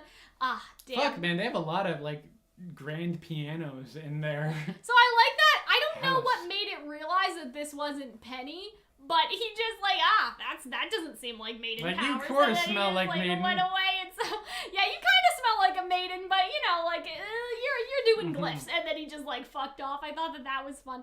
And then yeah, so she breaks the bottle, right? Instead of drinking, she's broken through it, and you see her looking like it's still in front of the mirror, right? And so I feel like that was really good. And so yeah, you see Whitley, he's doing the computer stuff. You see Blake in the yard struggling. Like I thought that was like really good touches as well, that you can see everyone moving on the security cameras, that they're not just also brings back the idea that she did spy on seemingly everyone. Yeah, I mean, yeah, right? I mean, it makes sense. What is it doing? And so, again, right, we have to keep in mind that Grimm are not intelligent. This is a weird, whack, like, now I understand Willow freaking out, because she is, to some extent, like, a seasoned huntress, right? Like, as far as we know, she's seen a Grimm before, right? And so she knows that this is not normal, regular Grimm behavior, and so I felt like that was super interesting, right? She says that it's, like, it's acting strange, like, what, like, what the fuck? And so they are realizing that there's something more to this Grimm, sort of like Juniper, or I guess, like, you know, John Ren Yang, I guess we should say. Just keep an eye on it so I can track it down. So I feel like that this was really good. And so then she realizes that it's heading towards Whitley, because Whitley, and I like how the camera angle shows us without telling us, like, oh, well, this is why it's going against. And it starts there and it zooms out. So, like, just with its film language, it's able to communicate that. I really like that. I like that RWBY's getting better at not, like, force-feeding you information. Yeah. And I would like to see, like, what everything says in here, but... Does it say yams? I hear yams. I don't think it's worth system drive. I don't even know. Cargo. Reroute function. Okay, that one. So yeah, I mean, we could let's what do you call it? Rotate? No. Flip the Oh, he's upside down now. Whitley, you're spinning. How do I flip an image? edit? Let's edit it and then Flip. There we go. it. So Okay, now we get to see and everything. we'll just save that. All right. There we go. Thanks, guys. Okay, so security gate, system drive, cargo flight schedule spreadsheet, reroute function. So like this is all just great. I know like this is not words. So like those are not words. You cannot read them. But I thought that this was a nice scene just because it shows like I don't know, like Whitley's smart, yo. Like he knows how to do all this. He was trained to inherit the company and he knows what's up. He knows what he's doing. Very smart. And he's doing the type of, and he's using the information given to him by Jacques in a way that Jacques would never do. Yeah, to be exactly. like self-sacrificing. Like Jacques would be a bad person, right? And he would charge people to get on the cargo. He would probably get himself on the cargo ships and send the fleet out and just go away. Or I could even see it as I'm gonna charge people. Oh, like, or I'm gonna get sign the rich people into people labor. out. Yeah. Like, okay, here's the contract. It's gonna be like Snowpiercer. We will let you get on the cargo, but you have to sign a 10-year contract to work for the Schnee Dust Company as like a laborer or something. Exactly that's like what I could Snowpiercer. So that's what I could see Jacques as having done, right? And so yeah, it's nice that Whitley and like I love this because he says like, "Oh, you're the last thing I need, Mom," right? And so like this was kind of mean, but at the same time, do I not feel like that when I'm trying to focus on something and somebody tries to come in and interrupt me? Also, your mom's a nice lady and not nearly as like not nearly as questionable a mom as Willow is. But yeah, like, you know? I have, like, I don't know, I hyper-focus on things, and if I'm interrupted, like, I just feel really, like, sad. You know what I mean? Like, I get sad when I get interrupted, and so, like, I feel like, I don't know, we've had a Whitley moment. I can't really blame him that much. Mom, I'm playing Minecraft! No, I can't pause! I feel like that's kind of, Dark Souls! A big thing. I don't know if we talked about this, but yeah, I don't know if we talked about this, but like I got diagnosed with ADHD this year, and like right now I'm on ADHD medication, and I just realized like all the stuff that I was doing that was annoyed the hell out of your mother. Like oh, it's my fault. ADHD related, if that makes sense. And so like one of the things is definitely like I've had that Whitley moment where I'm hyper focusing on something and somebody's like Cal, like what are you? I'm poking Hunter. You guys can't see. Like what are you doing? Like what are you looking at? And I'm just like, can everyone be quiet for 5 minutes so I can finish what I'm doing, right? Because like I don't know, like it genuinely like hurts my brain and stuff. So yeah, that was Calxiyn's ADHD segment of this RWBY video. Expect to get a lot of those as I keep taking this medication and trying to figure out if it works or not. It's also just a teen thing. Yeah, leave me alone, Mom. But yeah, I don't think Whitley was mean for that. Like I don't know. I feel this. But yeah, then he's like, uh-oh. And he immediately hides. Which is and it's funny that the photo of Whitley is still on Jacques' desk, right? Yeah, and so that's sort of a nice little reminder, right? He looks shit terrified and right now. I was like, no, I don't want Whitley to die. And so I feel like that's kind of amazing. Like, I don't think that anyone wanted Whitley to die, even even back in Volume 4, like even when he was, you know, kind of mean sometimes. Like, I think that it's hard to want to wish death on a child. Like, you have to be working toward, you know what I mean? Like, I've been there. I never wanted Whitley to die, I guess, is basically what I'm saying. But at the same time, I know that people in the fandom definitely have felt like that, even like in a more teasing way, not very serious. But I just feel like that they did such a good job of turning around Whitley's character in a very short period of time, but also a period of time that also makes a lot of sense when you think about it. Like, to see him, like, you know, call for Nora and to do this, like, for the people and stuff. Like, they made him very likable for them to turn around and put him in immediate danger so it would pull on our feelings. And so I think that was, like, very necessary. Like, I feel like that made a lot of sense, right? And then we have the Hound just, like, and he's just moving, right? Okay, he's a lot more menacing. He's like, right? And so here's the computer, and so I thought that was interesting too.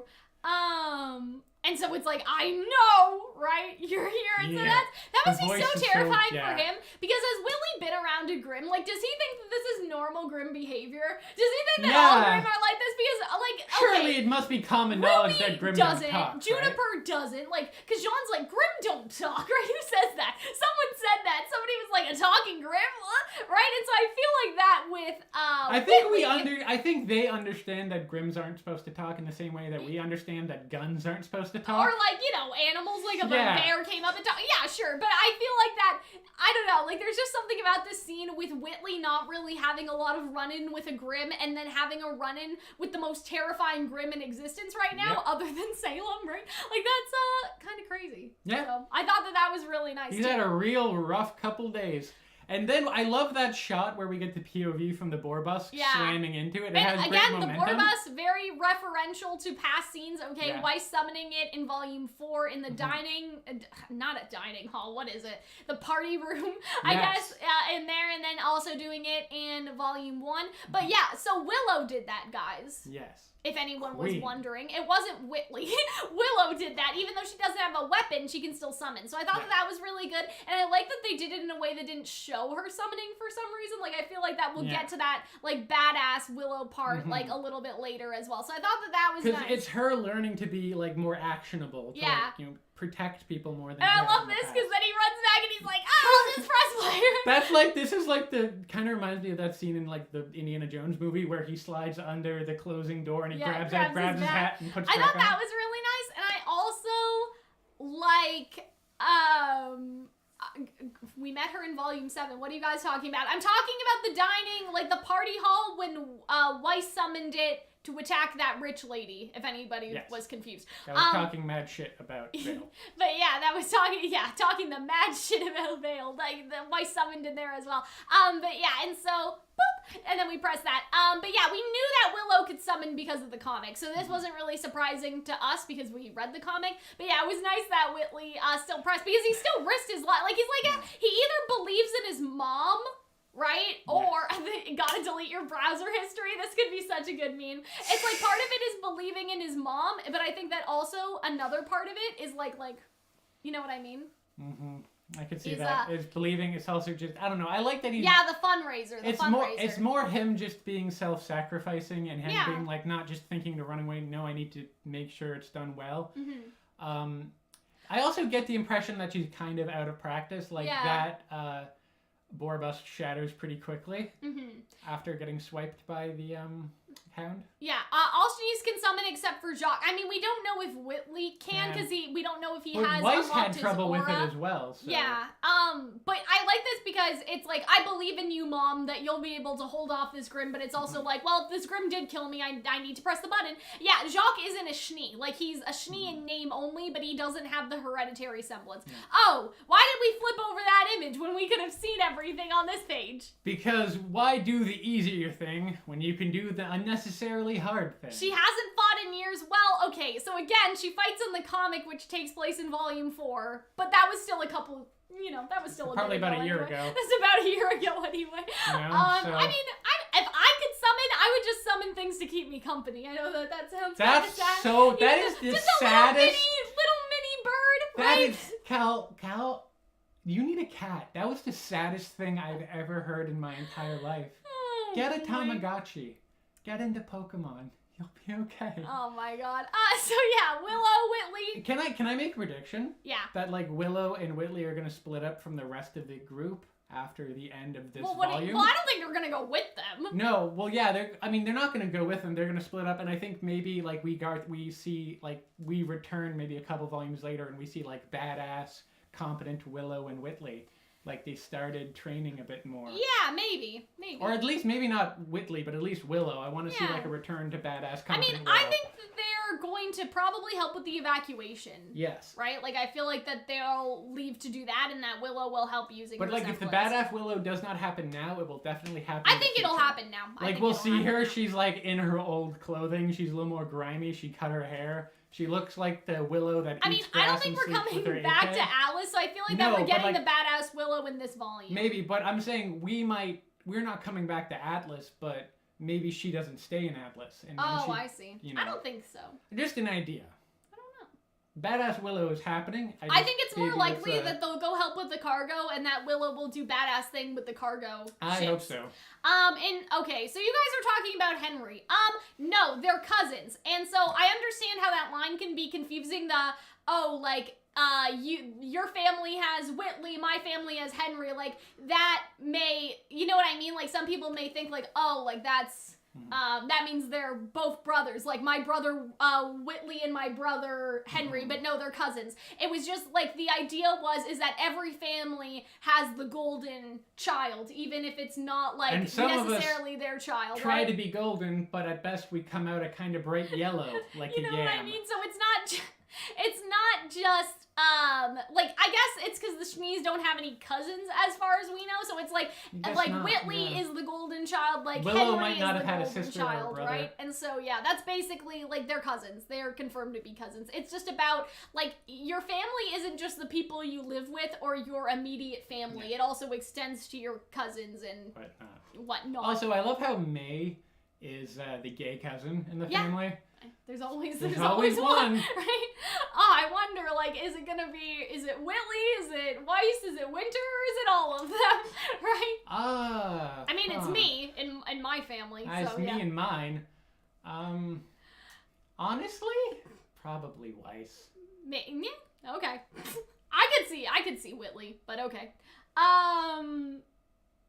Saves the day. This reminds me of the move at the end of the Aesop's versus RWBY fight. Yeah, where that was Harriet nice. Gets domed when Weiss throws up a wall. So it's nice to know that the ice wall thing Dar's is a leaving, thing. so I'm gonna pull up the chat so I can moderate.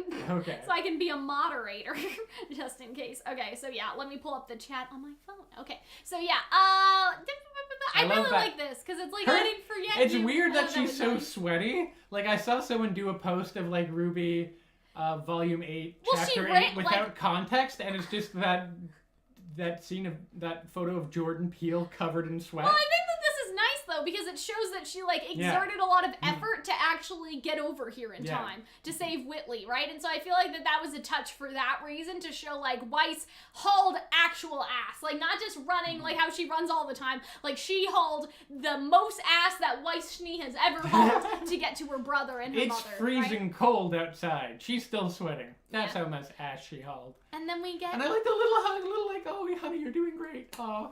Cal, I tweeted you Yam Marigold. Let me inspect this, okay? Yes, I want to see Yam this. Marigold. We gotta make sure. Okay, I imagine, so it's just a superimposed image of May Marigold. I appreciate the effort, but I imagined, like, it's upright, kind of looking like a Mr. Potato Head with Hunter wanted Mr. Potato Head as a yam.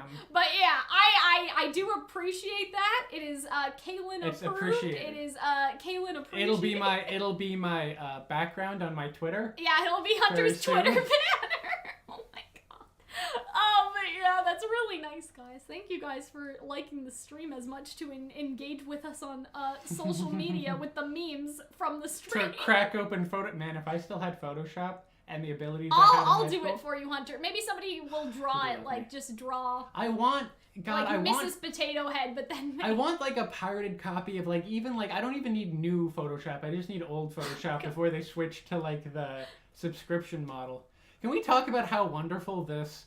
It's just so creepy and skeletal, and it looks like a mix between the Predator. And Blake is just like, how did things get worse? Can anyone explain that? Like, why did things get worse? I like how she's just quietly talking to her friend. And she's talking to RWBY, and I really like that. I thought that was nice. And I love to see it. We love to see the clones. And I think that clone of Blake turning to ice, and then him just picking up icy Blake, like there's a nice, where you can see the expression in the ice.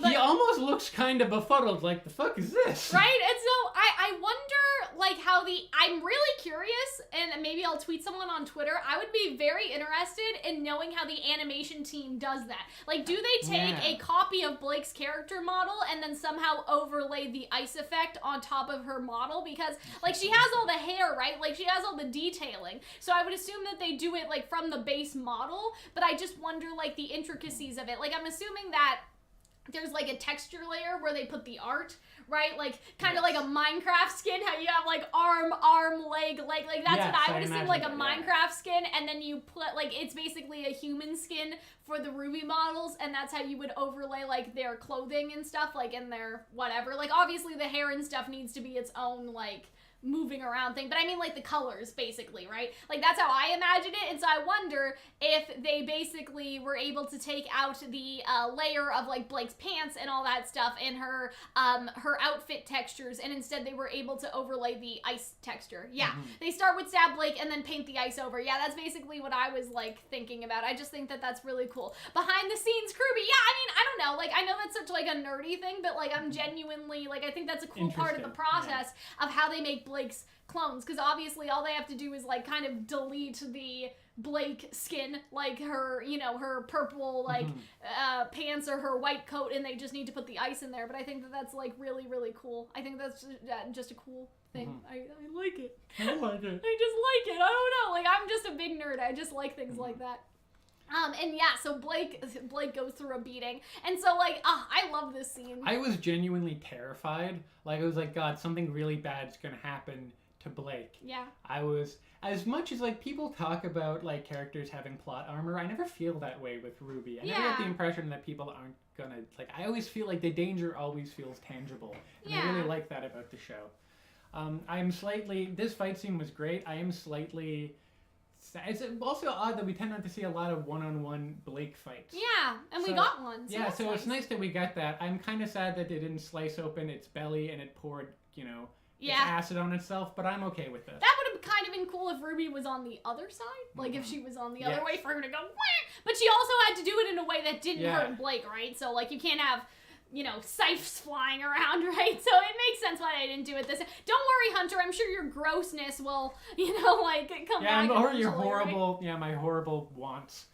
And so I like they love each other. I know. I just thought this was The Bumblebee is so strong. I think one of the first RWBY fanfictions I ever read was a Bumblebee, actually. Like I get like Bumblebee's gonna be canon, okay? Oh, sorry, like Ladybug, I get it, Ladybug, right? But I feel like that the Ladybug shippers are probably happy, and I'm happy for them. You know what I mean? And it's a nice moment. It's a nice moment, whether you think of it as a shipping moment or whether you think of it as a sisterly friendship teammate situation moment. And so, like, happy for them. Like, you don't need to not ship something just because something else is canon. That's a big thing, right? And so, like, you can ship Blake and RWBY, even though it's probably, like, almost guaranteed that Blake and Yang are gonna get together, right? Like, I think I said Bumblebee, but I meant Ladybug in that tangent there. Also, that's adorable. Why is this so cute? He's cute. Tell me that, because dog cute. Yeah. Hound dog. Right. Therefore, Hound cute. That's basically I don't understand how this made, because every once in a while he's like, oh, he's a murderous creature, and then he's like, oh, he's a puppy. He's like sticking his nose. He's like, hi guys, you in there? He like tilts his head a little bit, and then he runs away because he's like, that's not it. Like that's not it either, right? But yeah, I really like this scene because I don't know if I captured it very well, but there's a scene you would probably have to do it quickly, but there's a lot of eye flickering, and then you see Penny's eyes. So here's what I think is interesting, right? I don't know if this is just an error or if this is actually intentional, but remember how Nora said that that's only a part of you, right? And so I feel like that the idea is that even though it's all red at the very top of the eyes, there's a smidge of green still in there. And could it be an animation error? Yes. Have we had animation errors? Could it also be lighting? Right? I mean, potentially. I guess so, but like you see, like it's the ring around. Yeah, I don't know. Right?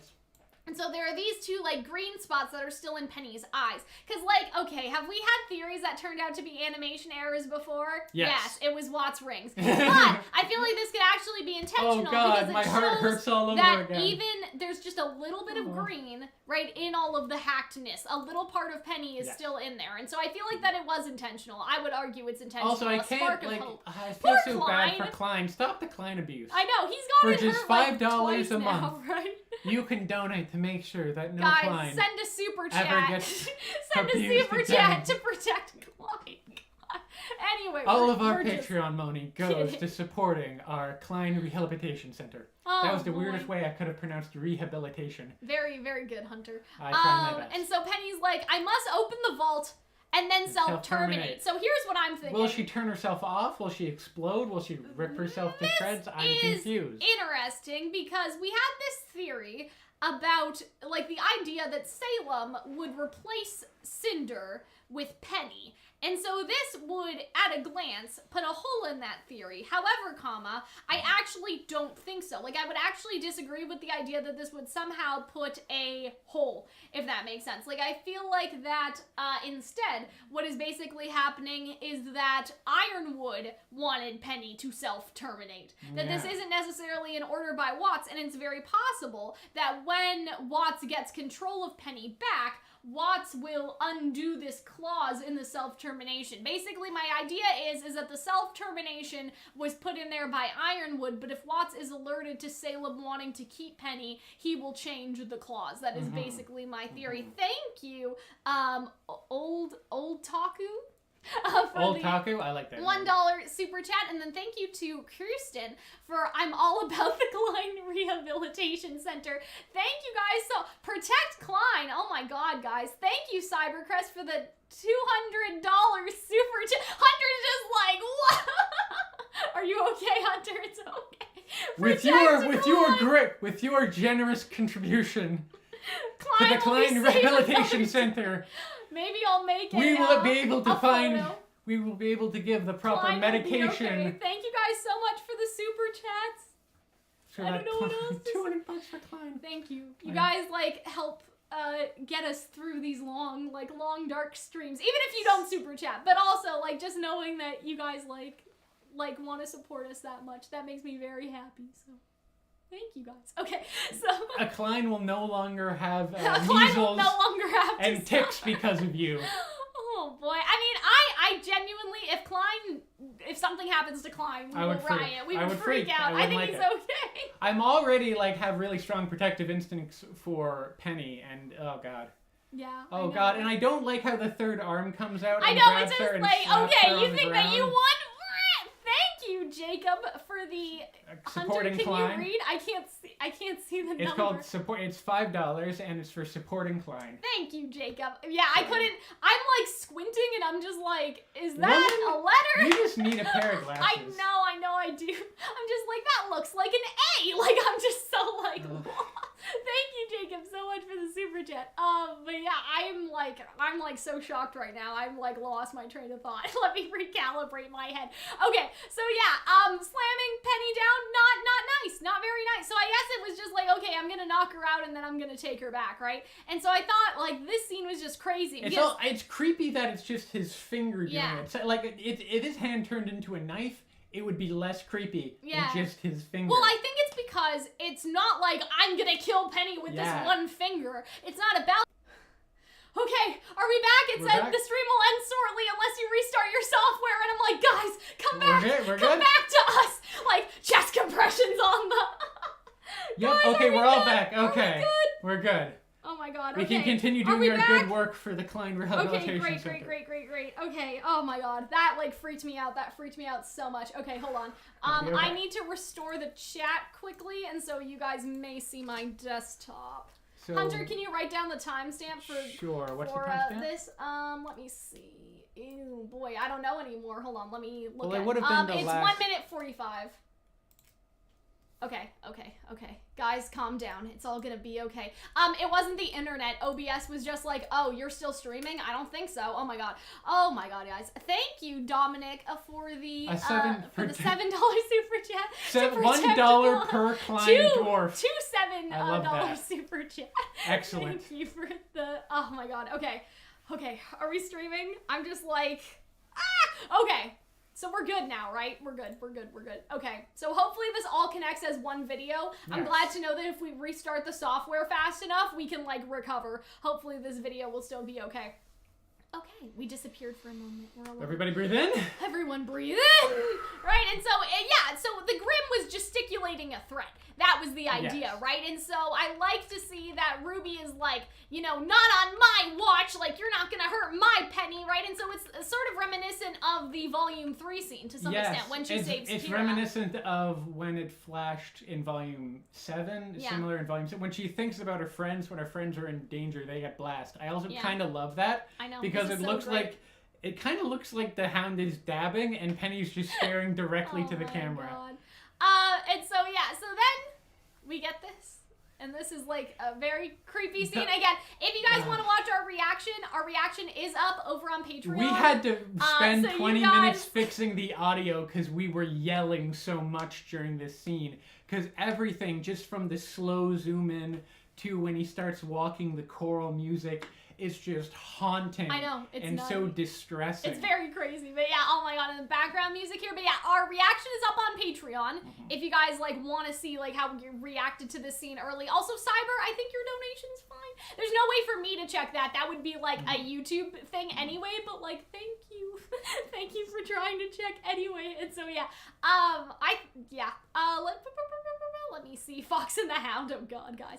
But yeah, so let's talk about this thing. So we made another oopsie. Can we talk about the oopsie that we made? Yeah, so at the time, because at the time all I saw was the whites on the inside of his ears, and it kind of looked like white horns. Yeah. So for a second, I thought, along with the fact that his eyes were blown out, that this might have been Adam. In fact, his hair kind of looked a little red. That wasn't the case. So later on in the reaction, we were like, no, that wasn't the case. Because I was thinking, like, wait, no.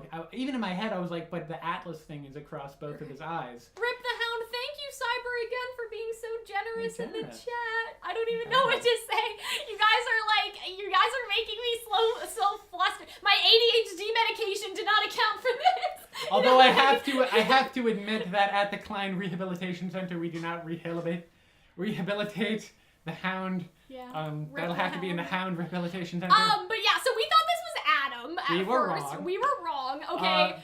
We put a little note in the reaction, and we were like, guys, we know it was just, the heat of the moment sort of situation, right? But let's talk about this, okay? I think that this is crazy for a number of reasons. First of all, I love this. I love, like, the scar situation. I think that that's great. I like the idea that they showed us two things, that it can, like, silver-eyed warriors can be male and they can be faunus, so that got that out of the way. And some of you guys are like, are they silver-eyed warriors? Are they not? Here's the thing. I think that they are silver-eyed warriors, and here's why, okay? I mean, other than the eyes looking silver, there's always sort of this speculation of, oh, is it blue? Is it silver? Is it just gray? Right? Like, we always have that. But silver-eyed warriors have a very distinctive eye marking in the eyeball. And so it looks like that to me. There is that same little, it's like two specific eyeball marks, and I'll show you guys if we get a close-up of Ruby. I feel like that this is the same sort of situation. Thank you, Archangel, for the, what does this say? Give me symbiote, because he kind of looks like Grim symbiote. Because it kind of looks like Venom. Oh yeah, that makes sense. And I love how the Grim is like coming down from his eyes. So personally... Yeah, it's leaking out of his ear like Rudy Giuliani. It's wild. We'll make a theory on this, okay? Yes. But my theory right now is one of two things. And it's something that we talked about all the way back there. I guess that was an old theory of ours. One, like what this is a follower of Salem with silver eyes implanted into him. But they look like, for an implantation, that looks very like natural. You understand what I'm saying? Like, I would expect some sort of like, you know what I mean? If Salem ripped out a silver-eyed warrior's eyeball and stuck it in there, like that seems a little like, like in terms of like, even with magic, right? This looks like it's his natural eye. So our first thing is that Salem harvested silver-eyed warriors in their eyeballs, and they put the eyeballs in a jar, and whenever someone came around, it's like, oh my god, what is that scene? There's a movie that does this. But like, you take out, like, was it Toy Story? You take out, no, that's just polishing the eye. But anyway, there's this like animated movie that I'm thinking of, where like they take out the eye, whatever eye that this man had, and then he put in the silver warrior eye. So that's the first theory, is that this was a follower of Salem. They started to grimify him like they do Cinder. And basically how they grimify them is that they remove the eye, and then they put in a silver eye from the silver-eyed warrior. So our first theory, let's call that eyeball jar, okay? And eyeball jar theory is that one day Salem will go into her eyeball collection, pick out, I don't know, like say Summer's eyeball, and put it into Cinder. And that would actually be a very interesting like narrative thing of Cinder being forced to have like Summer's eye, and like that relationship between Cinder and Ruby. So that could be like a thing. You guys are talking about Naruto. I haven't seen that part. I could not. Does anyone think this is Adam? No, because he has ears and Adam has no ears, right? Alternatively, this could just be like they wanted them. I mean, I guess they want like Talk wanted the Silver-Eyed Warriors dead or alive. Yeah, and so remember, something changes in between Maria's time and in between Summer's time for Salem to want Ruby. Like, yes. capture Ruby, do not kill Ruby. So our whole theory is that something changed in the timeline in between Maria and Ruby's time where Salem realized that she wants Silver-Eyed Warriors alive, and we couldn't really figure that out. We're going to go into more detail, but my very quick guess is that maybe with most people, the Grimm would just like would not just reject them, but would like go into their entire body, and there would not be any intelligence there. Right.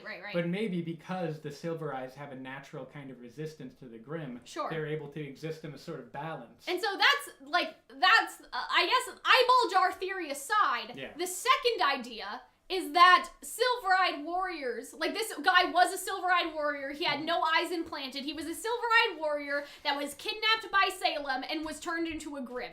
And then the follow-up to that is that Summer is also around as a Grimm as well. We just haven't seen it yet. And so we were right about the Grimm being a person, but it's a person that we do not seem to have known, right? And so I feel like that's really interesting, because on one hand, with the eyeball theory, it would be interesting for, like, one day, oh, you know what it is? It's like Coraline, I think. Yeah, Coraline undoes the button, yeah. like, you take out the eye and you sew in the button eyes. Like, that would be an interesting thing for Cinder, right? Like, for Cinder to have her eye removed and replaced with Silver-Eye juice, right? Basically, to put Silver-Eye juice into Cinder so Cinder can turn into an intelligent Grimm. Yes, I think I do mean Coraline. Yeah, you guys said it. Like, you guys must have caught that before I said it. So, yeah, the Coraline thing. And then the other alternative to that is for, like, Silver-Eyed Warriors, like, to be the only people that can do this. Because you guys are asking, what makes Cinder so special? And to that, I would say it's either one of two things. That Salem plans to put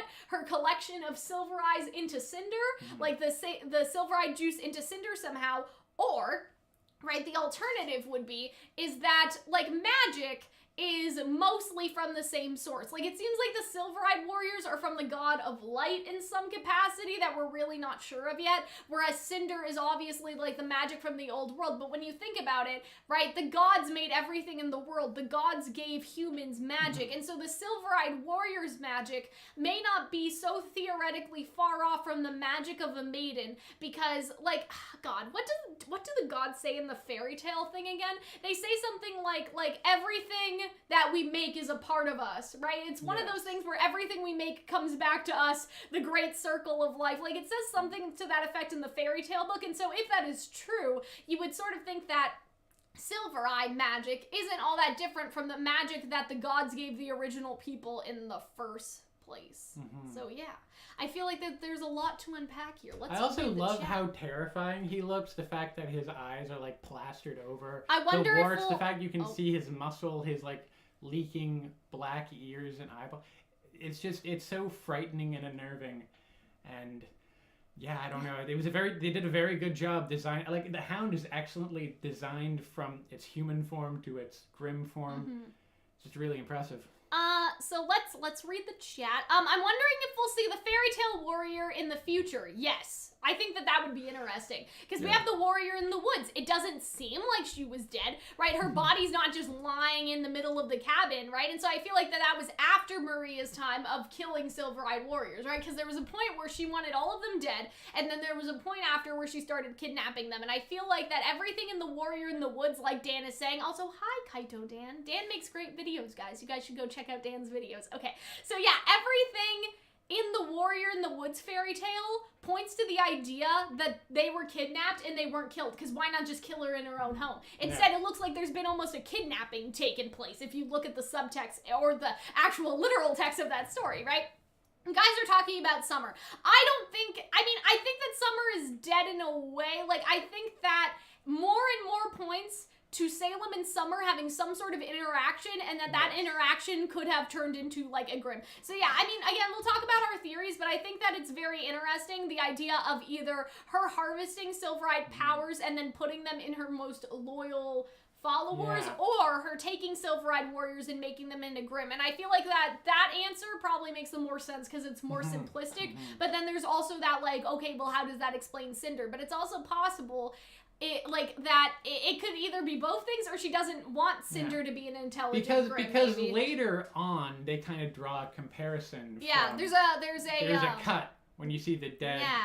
Grimm, and and it cuts over to Cinder. So I you mean, get the impression that they maybe were on similar paths. Or if you could make a Silver-Eyed Warrior into a Grimm, it also stands to reason that you could probably take their power, put it into someone else, and make them into a Grimm. So both theories could technically be correct. Like, you could turn a Silver-Eyed Warrior into a Grimm, but you could also turn Silver-Eyed Cinder into a Grimm, right? Because it's just about that power transfer. So I feel like that it's more like that one side of our theory is wrong, where the other side could both be right, if that makes sense. Like, they're not necessarily contradictory ideas at all. Like, you could turn a Silver-Eyed Warrior into a Grimm, but then you could also take their eyes, put them into somebody else, and make that person into a Grimm. Like, those things have to coexist, right?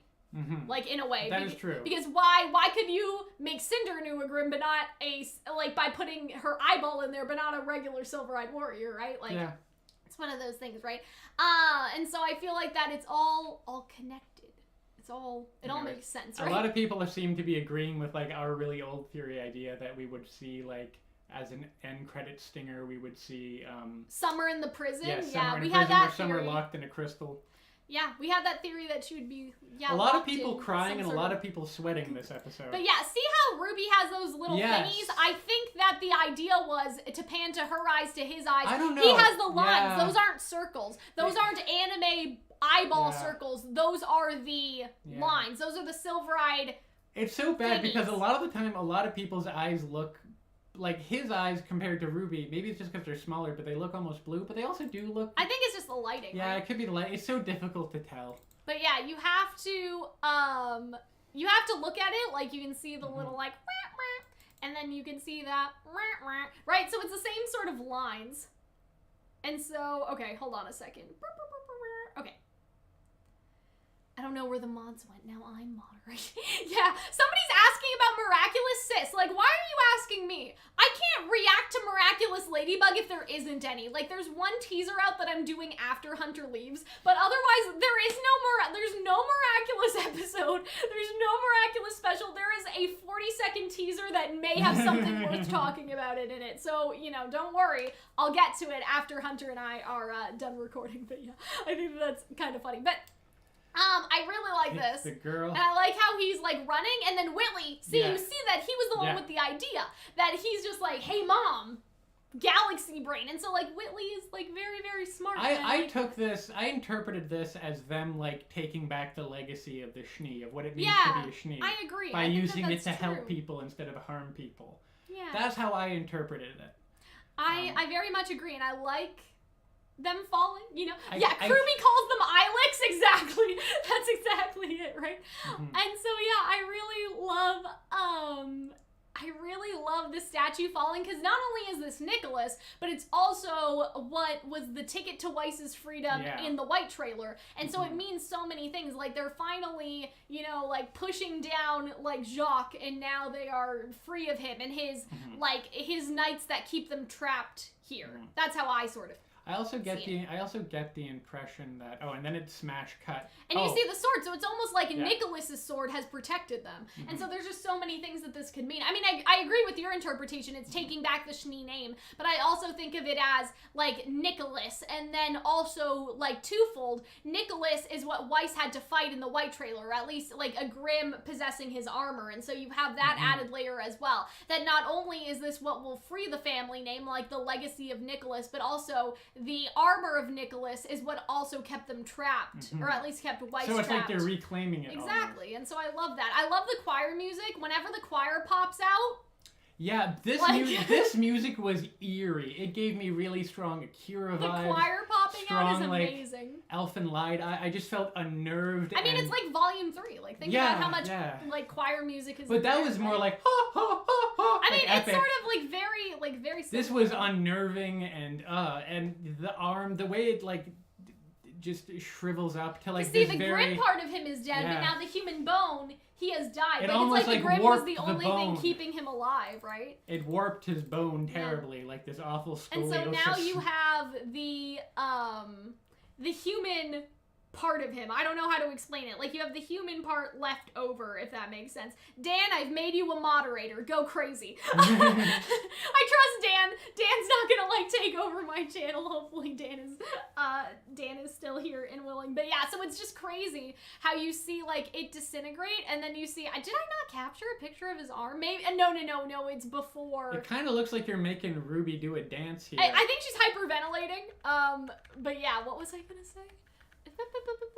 Yeah, so it's after this part, I think. Yeah, so then you see the cloud. And it's just so distressing because like the human hand was extended and warped, like they fundamentally changed the person. Yeah, I think that's so and it sort of smash cuts from, or not smash cuts, but it transitions to that grim creature to Cinder, and I interpreted that as saying like, hey, these people might be on the same road.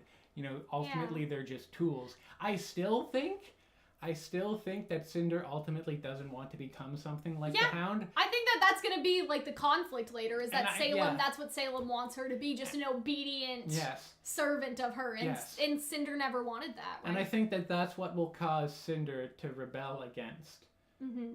That and like the 50 other things I said that will be the cause for Cinder to rebel. I think this is definitely, they're lining it up and they're drawing those visual comparisons. We'll see some more prototypes coming around, right? So I think that's good. You know, like I feel like that we will see more grim like this. I feel like candidates for this could be Maria's dad, right? I don't know how they would work that out so we know that it's her dad. The warrior in the woods, which we do have an image of, so that would be like, we'd know that if you read the fairy tale books. Summer, obviously. Like if we're sticking strictly to Silver-Eyed Warriors, I think that would be cool. But I think that Ruby's like hyperventilating here because she's like, oh my god, like that was a person, right? And I think that to some extent she may realize it was also a silver-eyed person, right? That she may realize that on another level. But look at how this foreshadows Cinder's arm, and it's her right? claw arm. And so I feel like that our idea, again, may be twofold. Like, Silver-Eyed Warriors can turn into Grimm, but also Silver-Eyed Warriors' powers can be harnessed and then put into another person. So I feel like that could work out. I feel like that could be very, very nice. So yeah, I really like this scene. Like, I just... Isn't it funny how everything comes back around like this? Like, isn't it just really funny how, like, her and Watts have such a, I don't want to say tumultuous relationship, but obviously, like, a very contentious relationship. And so I feel like that it would be... I don't know. It's just really interesting. Like, it's just really cool to think about how, like, their relationship has changed. And she just picks him up. Like, she picks him up in a nice way. Like, she's not, fuck you, Watts. She, like, actually, like handles fireman it with Carrie, care. like, Shrek Fiona. It's sort of interesting, right? And so I like that. She helps him up, right? And so I understand that he has something that she wants. Like, she needs to keep him alive. But at the same time, like, I don't know. There's just something about this that just made me really happy. Like, look at her, fireman Carrie Watts, and then just go off into the sunset. Like, I think that's just so hilarious. That is also some real top energy. Yeah. Throwing someone over your shoulders and skirting away. Like, isn't this funny? Like, don't you guys just feel something for this? Like, there's almost a camaraderie here, even if it's like a pretend camaraderie, right? Like, isn't that a camaraderie nutty? Like, of convenience? Isn't that crazy? Oh boy.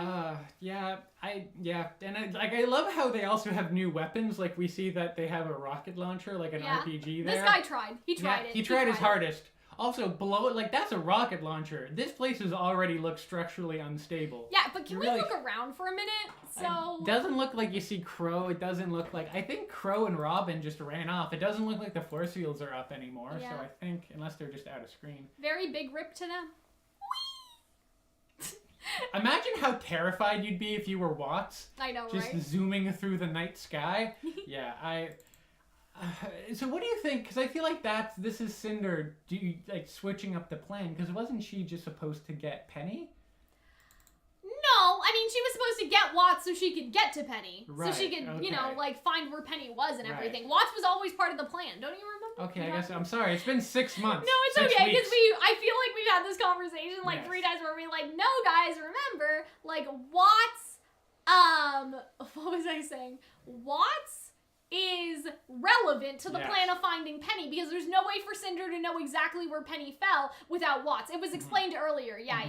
They talked about it earlier. I also get the impression that because Penny seems to have not been totally properly hacked to the best of maybe his ability, Yeah. that this will result He had, in like limited 100% right? hacking of Penny.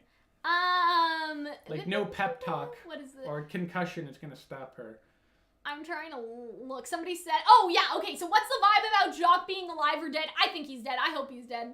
I don't know. That's my piece on it. Part of me wants There's him no just to way. go to prison. I'm okay with if he dies as well. I mean, it'd kind of be interesting if Robin saved him, but only saved him because you're gonna rot in jail for the next 50 years. I'm not gonna let you die because Cinder blew up a fucking wall. Like, I would actually like that. I would approve of that, but otherwise, I think that he should be inadvertently killed by Cinder for that characterization of Jacques having been like the rich Atlas elite and her not caring about that. Because I genuinely thought that she was going to kill Jacques on purpose, but then that didn't happen, so I feel like it would be interesting if Robin was like, I'm not gonna let you get out of this that easy, and she just like gets Jacques under the rubble and she like helps him.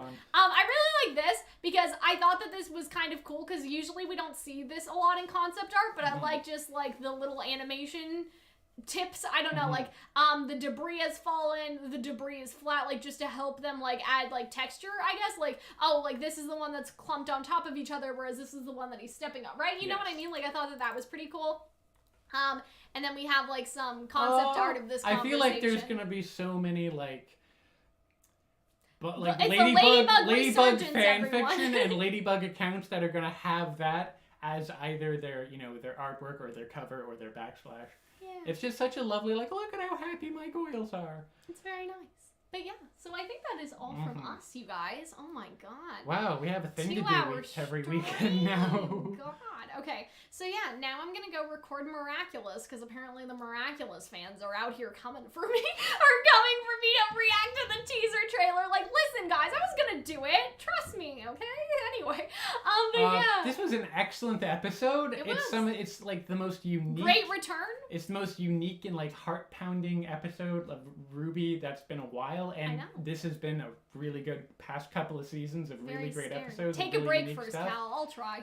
I think it's such a lovely episode to have 100 to be the 100th episode. I agree, yeah. and I feel like that will probably make a theory this week about the Silver-Eyed stuff. Probably not about anything else. Maybe, I don't think there's maybe a video about like the 100th, because I feel like we could gush. Oh, like for a just video. like gushing about like how we feel about. We could like RWBY just and like stuff. gush and not have to worry about it bumping into other things. Sure, yeah, that makes sense. That makes sense. And if you know, of course, we're gonna be scouring the internet. Oh, somebody made tonight, tomorrow night. Somebody made another yam. So let's see. Oh. All right. So this is what you were thinking, right?